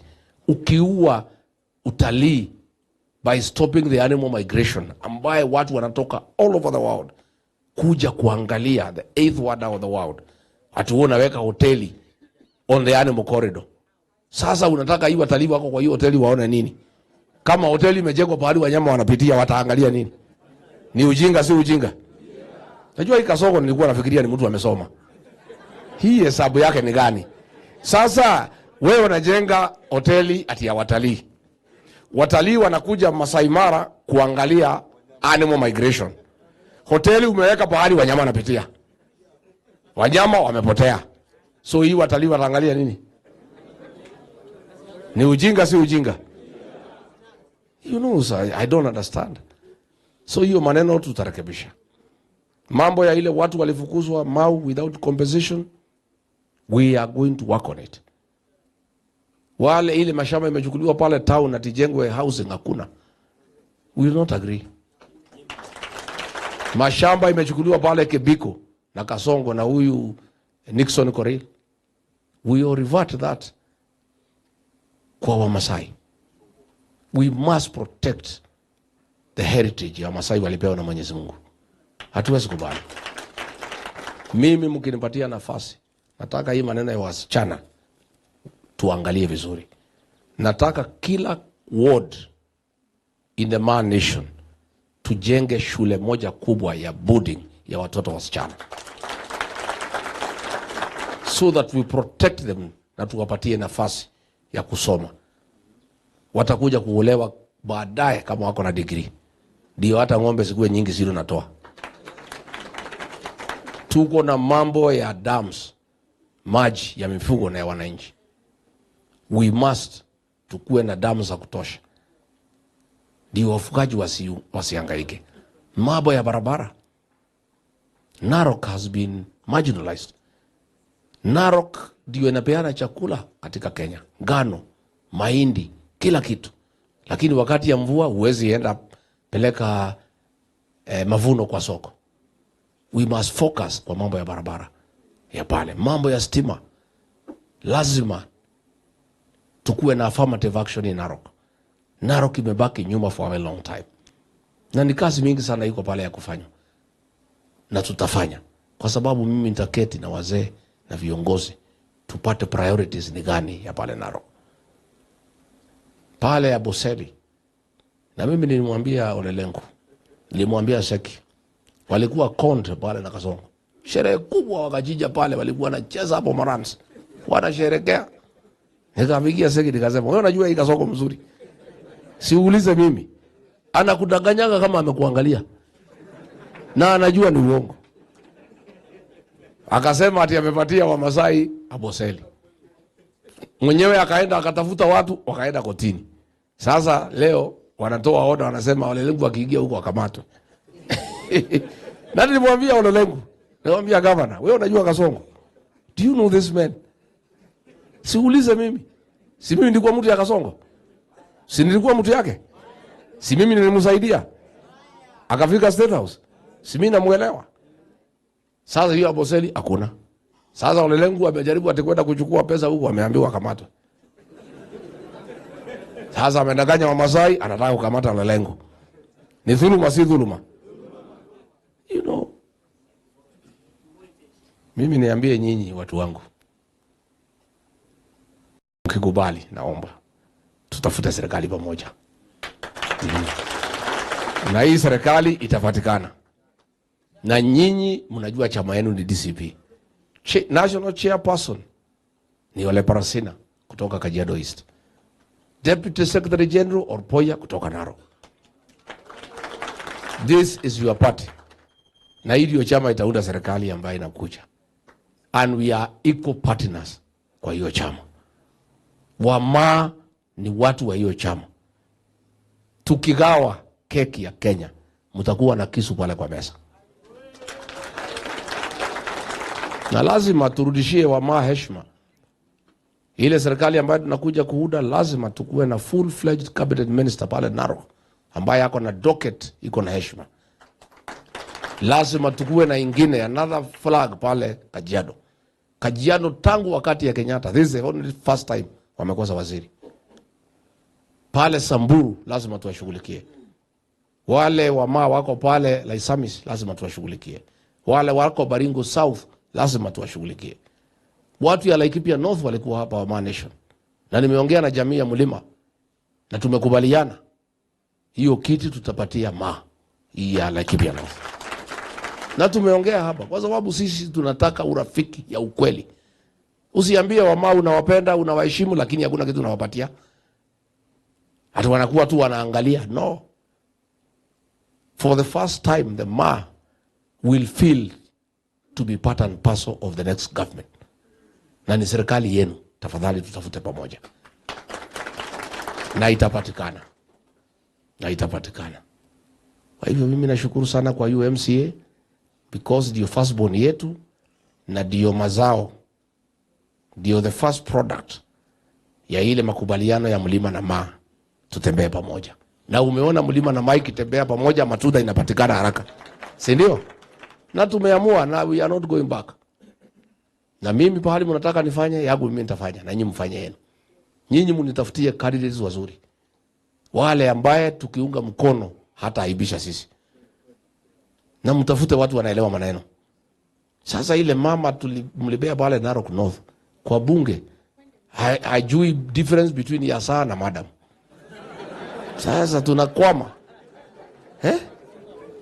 Sasa pale ni aibu si aibu? Mtafutie mimi viongozi wazuri. Alafu tutawaunga mkono. Naomba tafadhali watu wangu wa Maskonde uongoze Narok Town, unganisha jamii zote. All communities should live in peace. Na watu wapendane. Saa ile mumeleta hapa wamecheza. My cousin wa Mlembe wamekuwa hapa Iskuti. My cousin ya Kisii wamekuwa hapa, nimefurahi sana kuona ya kwamba umeunganisha jamii zote katika Narok. Na tunataka ikae namna hiyo. Tusikubali huyu Kasongo atukawanye. Let us be one people in one country na tupendane. Na mimi naomba kwa sababu mko na ng'ombe, mkuje hapa Mlimani mchukue wasichana. Muletee mimi ng'ombe. Wasichana ni wengi hapa. Na tena ni wazuri, wanachunga mali sana. Si una Maskodi alichukua moja kutoka Nyandarua? Hako mbele. Mambo ni kujipanga. Sasa wewe na huko na ng'ombe na mbuzi, si ukuje utafute hapa mtu ya kuchunga mali yako. Sasa hii mali si utafute mtu ya kuchunga. Hii watu ya Mlima wanajua kuchunga mali sana. Tena ni warembo, kujeni hapa mchukue. Na nimewaongelesha wanangoja. Na mimi nimeambia hao nataka watoto ya kutosha. Mkichukua hao nataka watoto ya kuanzia watoto 6 kwenda mbele. Mimi ndio nataka kwa sababu nataka tukae vizuri. Si ndio? Finally ndio nimalize niseme mambo bili ya kitaifa. Si yetu tumemaliza ya nyumbani. Ndio tumalize mkule chakula muweze kuendelea. Jana unajua huyu Kasongo alikuwa ameita State of the Nation Address kudanganya Wakenya. Nikatangazia Wakenya mapema. Kwa sababu Kasongo mimi namuelewa. Na pale kwake kila mtu ananiambia what is going on. Unajua hiyo wafanyikazi wa serikali, they are very patriotic. Wanaona Kenya ikiharibika wanasikia vibaya. Kwa hivyo wananijulisha hapa iko shida. Si ndio? Wananijulisha kwa sababu ni wazalendo. And I want to commend them. They are patriots. They don't want this country to sink. Ndio wanauliza Rigiji anatoa hii maneno wapi? Kenyans ndio wananiambia. Because wameona mimi ni kiongozi mmoja, niko na ushupavu, siogopi na ninasema ukweli na Wakenya wameniamini. Sasa alikuwa amepanga pale kitu inaitwa Vision 2060. Saa ile nimetangaza amebadilisha, anasema Vision Post 2030. Ati Vision Long Term. Ni ile tu Vision 2060. Lakini kwa sababu nisema 2060 hataki kutaja, anafikiria Wakenya ni wajinga. Sasa huyu jamaa, there is no vision he has for this country. He cannot talk about any vision. He has none. because amepatiwa Kenya ikiwa imesimama. Ameharibu hajaharibu? Mambo ya masomo ilikuwa imepangwa vizuri na Mwai Kibaki, ameharibu.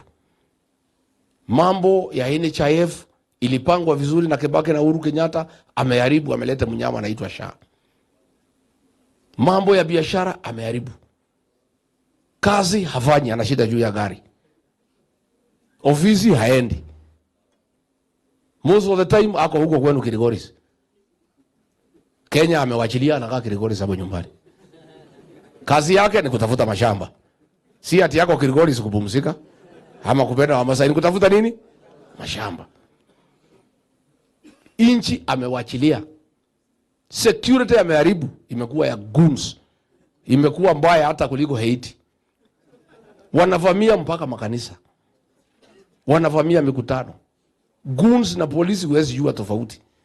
Goons inatumia magari ya polisi. Polisi inatumia magari ya goons. Goons inachukua allowance kutoka kwa polisi. Polisi kama mshahara bado fika, wanachukua deni kwa goons, wanalipa mshahara mwisho wa mwezi. That's the kind of country that huyu Ruto anaongoza. Adeno naambia wa Kenya he has a vision. Uongo mtupu. Ndio mimi nikaambia wa Kenya what he is coming to say. Akajaribu kupidua. Nasikia amelala amekasirika huko, amepigia kila mtu kelele. Oh, Rigathi anajulia hii watu maneno. Anamejulia wapi? How? Bwana President, the entire civil service is not with you. They don't like what you are doing. And they are unhappy that you have destroyed a country that was given to you by Uhuru Kenyatta when it was standing. Police officers, 95% of them are unhappy that you have converted the National Police Service into a goons service. They are very unhappy. The National Intelligence Service, they are unhappy because they are Kenyans, because you are destroying the country. So they look for me and tell me what is happening, so that I call you out, watch. Juzi wameniletea maneno ya Batuka, alikuwa wanachukua hongo hapa ya Waingereza. Nikatangaza, akapinduka. Hapa jana Wajerumani wamenitafuta. Ile currencies, ile noti, Deputy Governor anasema ipelekwe Mombasa. Kuna pesa hapo wanataka kuiba ya campaign. Wajerumani wamekataa. Mimi naambia Kamau Thuge, Governor Central Bank, please be careful. You know, Ruto akiwa Deputy President alisukuma wewe kwa kashifa ya Kimorela na Roll. Ukafutwa, ukapata shida. Please don't give in to intimidation. Atuibe pesa, ukubalie pesa ya Central Bank ibiwe. Ikuje hapa ilete inflation. Ukisukumwa sana kama Uthuge, just resign and go home. Wewe ni mtoto wetu hapa nyumbani. Ulihangaika sana siku ulifutwa kazi na ukapelekwa kotini. Na ni Kasongo huyu alikusukuma mambo ya Kimorela na Roll. He is now pushing you to take our currency to Mombasa so that he can steal that currency for campaign. Please be firm. Usikubali kusukumwa hiyo barabara. Usikubali. I'm asking you, Governor Central Bank, be firm. Beona huyu alikuwa CS National Treasury. Professor Dogo amesema kazi ni ngumu. Alitoka kwa sababu alikuwa naambiwa na Ruto afanye maneno haiwezekani. Amesema interfering with institutions. As we speak today, watu ya DCI wamenitafuta na wengine wa NIS who mean well for this country. Na wameniambia ya kwamba Kasongo amemwambia the Auditor General Nancy Kabungu atafutiwe makosa, akamatwe. Makosa yake anafichua ile wizi Kasongo wanafanya katika serikali. So wana Kasongo, I have the information. You have directed DCI and NIS jointly watafutie huyu mama makosa, akamatwe. Nataka nikuambie, wachana na hiyo maneno. The officers are complaining. Wanasema this is unfair. Huyu ni mama, kwa nini tumwekelee makosa? Hakuna. Na anafanya kazi yake ya kutangaza wizi ya mali ya umma. Hii maneno nani iko kwa katiba? It's an independent office. The Auditor General alisema hii maneno ya SHA, mambo ya airport. So Kasongo is unhappy. Wanataka tuwafunge hii mama. Hasa DCI waniambia alikijitagaza hii maneno, Wakenya wajue. Ndio ukisikia akishikwa Wakenya wanajua. So I want to tell the people of Kenya, Kasongo amepeana instructions, huyu mama atafutiwe makosa Auditor General because of the good work she's doing to protect public resources. Kasongo, please wachana na huyu mama. Wacha kuiba mali ya Kenya. Your appetite for public resources is too much. How much is enough, Kasongo? Mashamba umechukua yote. Mali uko naye. Hii mali yote ni ya nini? Mimi najua umeenda hasara Olkalau, you are trying to recover. Najua pale umepoteza karibu 16 billion. Na bado hii kwanza Wamasai wanakugoja. Wanakugoja. So wajana hiyo maneno. Mimi nasema hii maneno at national conversation, ati yameitana 12th July, ati ataweka captains of industry, aweke watu ya kanisa, ati yaweke youth. Mimi nataka niombe captains of industry, please don't be part of a deception scheme ya kudanganya Wakenya. Wakenya watachukia nyinyi. Hiyo kitu ni ukora na hakuna pahali naenda. In fact, hiyo kitu ilianza wakati ya baba. When baba mawaziri yake walichukuliwa, hawa kina Badi, kina Wandai, baba hakuwa amekubali.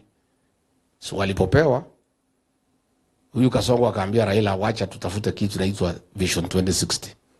Na because Raila alipenda nchi hii, akasema ndio. Alikuwa anadanganywa na Kasongo. Akaambiwa kwenda ongea na Uhuru, akuwe team leader ya hiyo Vision 2060. Baba akapumzika. Na ndio tunaendelea kusema tunataka uchunguzi to know what killed this old man. Because the story does not add up. And the way he was buried in a hurry, it does not add up. There was no postmortem, there was nothing. So saa ile mambo imeharibika hapa Kalau na Mlimani, Kasongo anataka alete hiyo Vision 2060 kudanganya watu. Yeye alikuwa na kitu inaitwa Hustlers versus Dynasty. Uongo imecollapse. Akalete bottom up economic transformation, it has collapsed. Akajaribu kudanganya watu ati mambo ya Singapore, Wakenya wakamchekelea. Ati Singapore. Sasa ameleta hii ati Vision 2060. Jana tu ameruka hiyo jina kwa sababu ilikuwa kwa speech.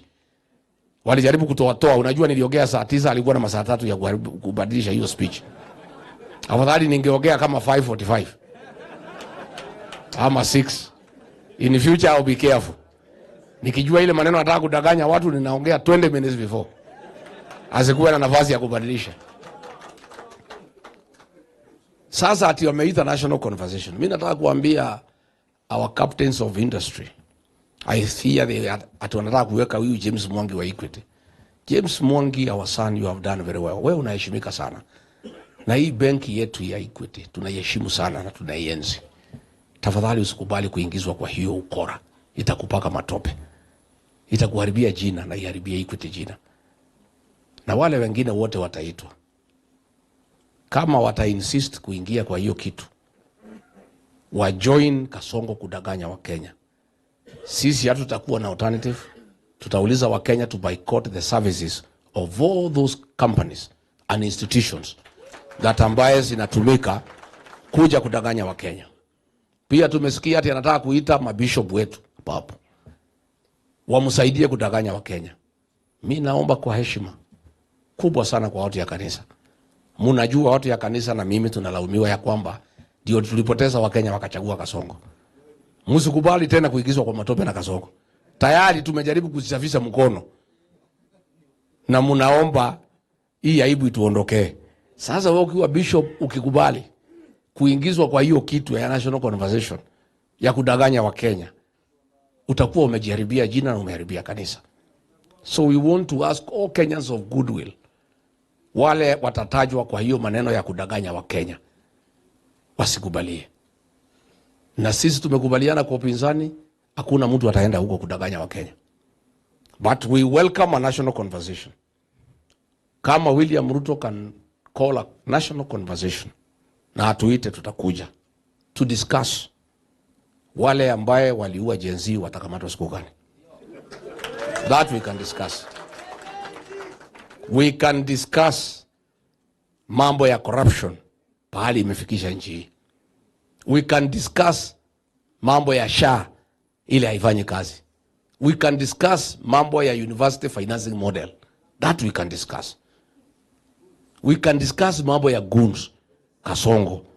We want to converse with you how to remove goons from the National Police Service. Na vile ukora ya polisi wenyewe wale wanaua wa Kenya itaisha. We want to discuss with you ukikubali. Wale minister umeweka who are clueless and incompetent. Those are discussions we can discuss. And finally, tukitaka pia tukue na mazungumzo na wewe, utuhakikishia kwamba ukishindwa, utakubali kwenda nyumbani bila kuleta matatizo. That conversation we are prepared to have with you. Lakini mambo ya vision, you have none. Wewe umepewa kazi ufanye, unaanza kuongea mambo ya vision. Si ufanye ile kazi ulipewa kwanza. Si imebaki mwaka moja. Toka juu ya gari, chapa kazi kama unaweza. Iko stored projects sasa wewe barabara yote imesimama, unaanza kuongea mambo ya vision. Si umaliza ile barabara imesimama. Goons wamejaa kwa street. Si you deal with the goons. Why unataka tuongee mambo ya doto ya nini? Na kazi iko ile imeharibika. So none of us will be available for that nonsense. Kudanganya wa Kenya at vision. Ati tuongee mambo ya 2060. Hii Kasongo ametubeba ufala. How? You know the problem, and I must tell the people of Kenya why we have a problem. It's good I tell Kenyans today. Huyu Kasongo aliwacha kazi ya urais. Kazi yake ni kutafuta mali na kuiba mashamba. He is not available to serve this country. Hii Kenya amewachia kijana anaitwa Dennis Stupid ndio anaendesha Kenya. Hata hiyo maneno ya jana ndio walikuwa wamemwandikia through AI. Hii ati ya vision. Ni hao watoto wanamwandikia. Kuja uongee mambo ya vision, wa Kenya wanaweza kukusikiza. Please Bwana Ruto, wachana na hiyo maneno ya vision. Face reality. Deal with the real issues. Mambo ya payslip. Utuite national conversation. Tuulizane na wewe. How do we restore the dignity of the payslip? Those are the real issues inataka national conversation. And if you call a national conversation around those issues, I, Rigathi, will be available. Lakini kutuambia tuongee mambo ya doto yako. Hiyo kama unaota doto, wewe uendelee kuota doto yako. Don't involve us in your dreams. We have no time. As we have a dream of a beautiful new Kenya ambayo itapatikana mwaka ujao.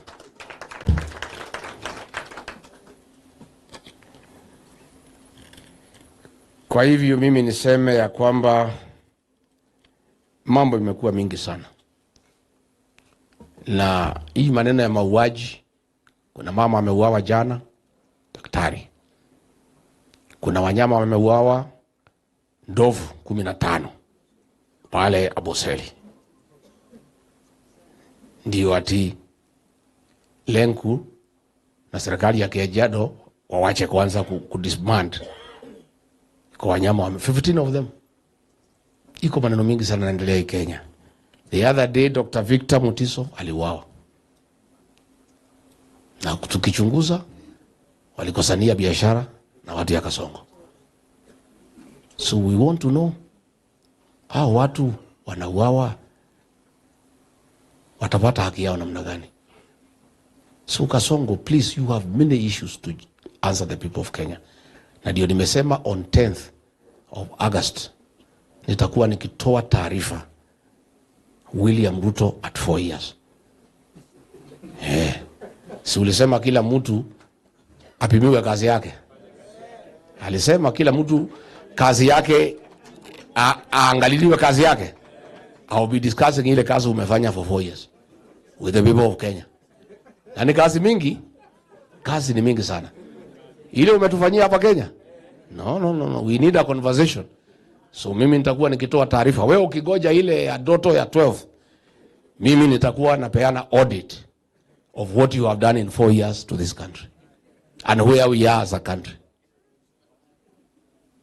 Na finally nakuambia wewe, wachana na my cousin Dr. Kalonzo Musyoka.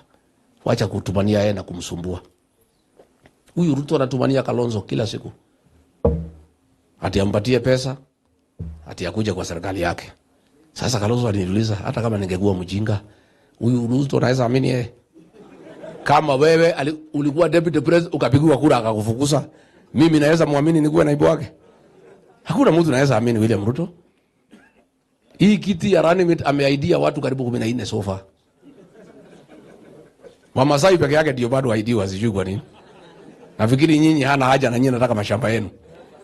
Hapa kwetu ameaidia mama anaitwa Waiguru, mtu mwingine anaitwa GK, ameaidia Kimani Ichung'wa, ameaidia huyu Kindiki mwenyewe. Hao wote ameaidia. Pale ameaidia ile mzee anaitwa Oburu. Ile anashindwa kutembea. Ameambiwa wewe ndio utakuwa naibu wangu. Ameaidia Gladys Wanga. Ameaidia Opiyo Wadai. Ameaidia John Badi. Ameaidia Oparanya. Ameaidia Wetangula. Ameaidia Musalia. Pale ameaidia Joe. And people are still following him. Unajua mimi sielewi. Unajua sielewi. Sasa pale Nyanza aliaidia hao ati atajenga SGR. Alienda hapo akazidua. Mpaka wa leo there is nothing. Na nilimwambia atoe contract, hakuna. Ameahidi watu ya Luo Nyanza ati atakajengea SGR. Is a lie. Hata Narok aliahidi. Mlimuamini ama mlijua ni uongo? Alikuja Narok. Aliahidi kila kitu. Sasa hii watu yote wanafuata kiti ya Ramimir. Sasa niliona juzi saa ile watu ya Kidiki wamepiga kelele. Amemuita hapo usiku wamepiga picha. Hivyo ndivyo alikuwa ananifanya. Saa ile ananipangia vile nitatolewa. Akisikia hiko kelele ananiita tunapiga picha. Lakini mwenye kupanga ni yeye. Hii unaona yote Kidiki inatukana na watu ya ODM. Yeye ndiye amepanga.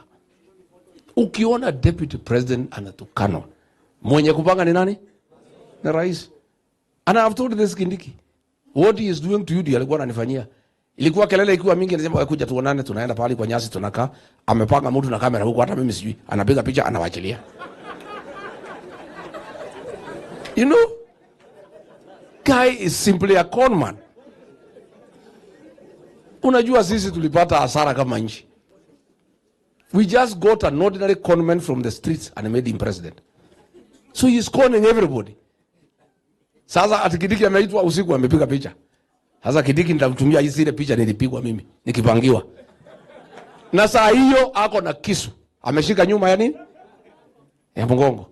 Anapiga picha hapo anacheka cheka, lakini ameambia watu go for him. Sasa juzi ametuma Duale atiite sisi fisi. Ati kwa sababu wameshindwa walokalao, wewe Duale kwenda atakuwa na hii Wakikuyu sema hao ni fisi. Hayo hapa watu wamesema basi tumekubali. Wamesema sisi ni fisi na fisi atafanya kazi yake. Ataamuka mapema, akule yeye, atafune yeye na ameze. Hiyo ndio maneno yanaendelea hapa. So our people nataka niseme asante. Hiyo maneno ya Vision 2060 is a con.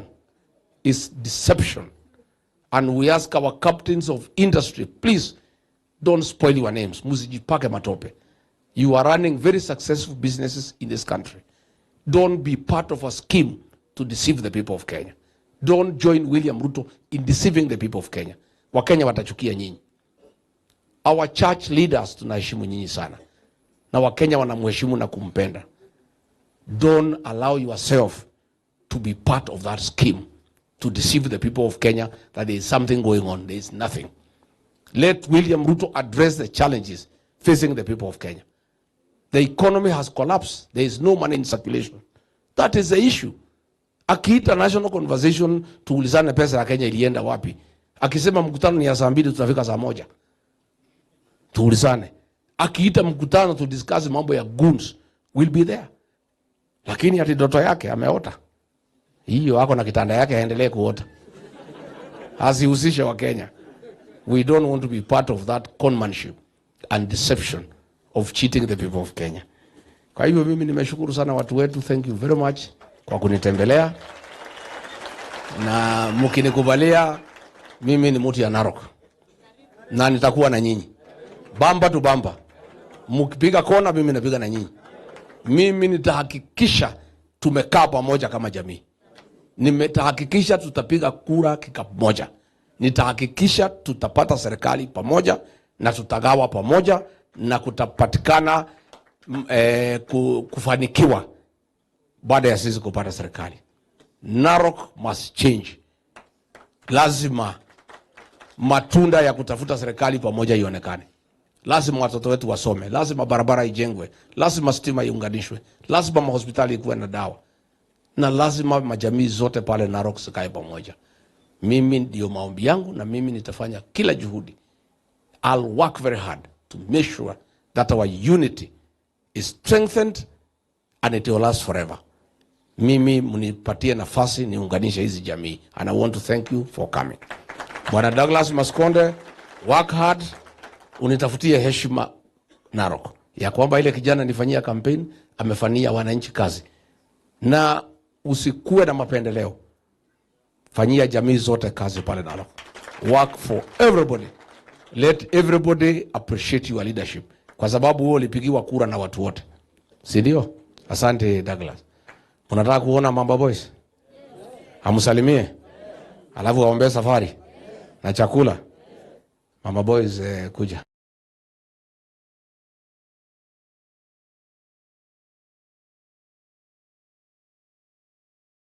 Political affiliation or regional origin, and to the measure put in place by NCIC to monitor political rallies, document and report incidences of hate speech and incitement alteration, including any collaboration made with relevant agencies to ensure timely enforcement of the law. Bwana Speaker, ikiwa watu watasema makwao wanawake hawana matumbo ya kuzaa. English is the language you started with. You cannot switch languages at will.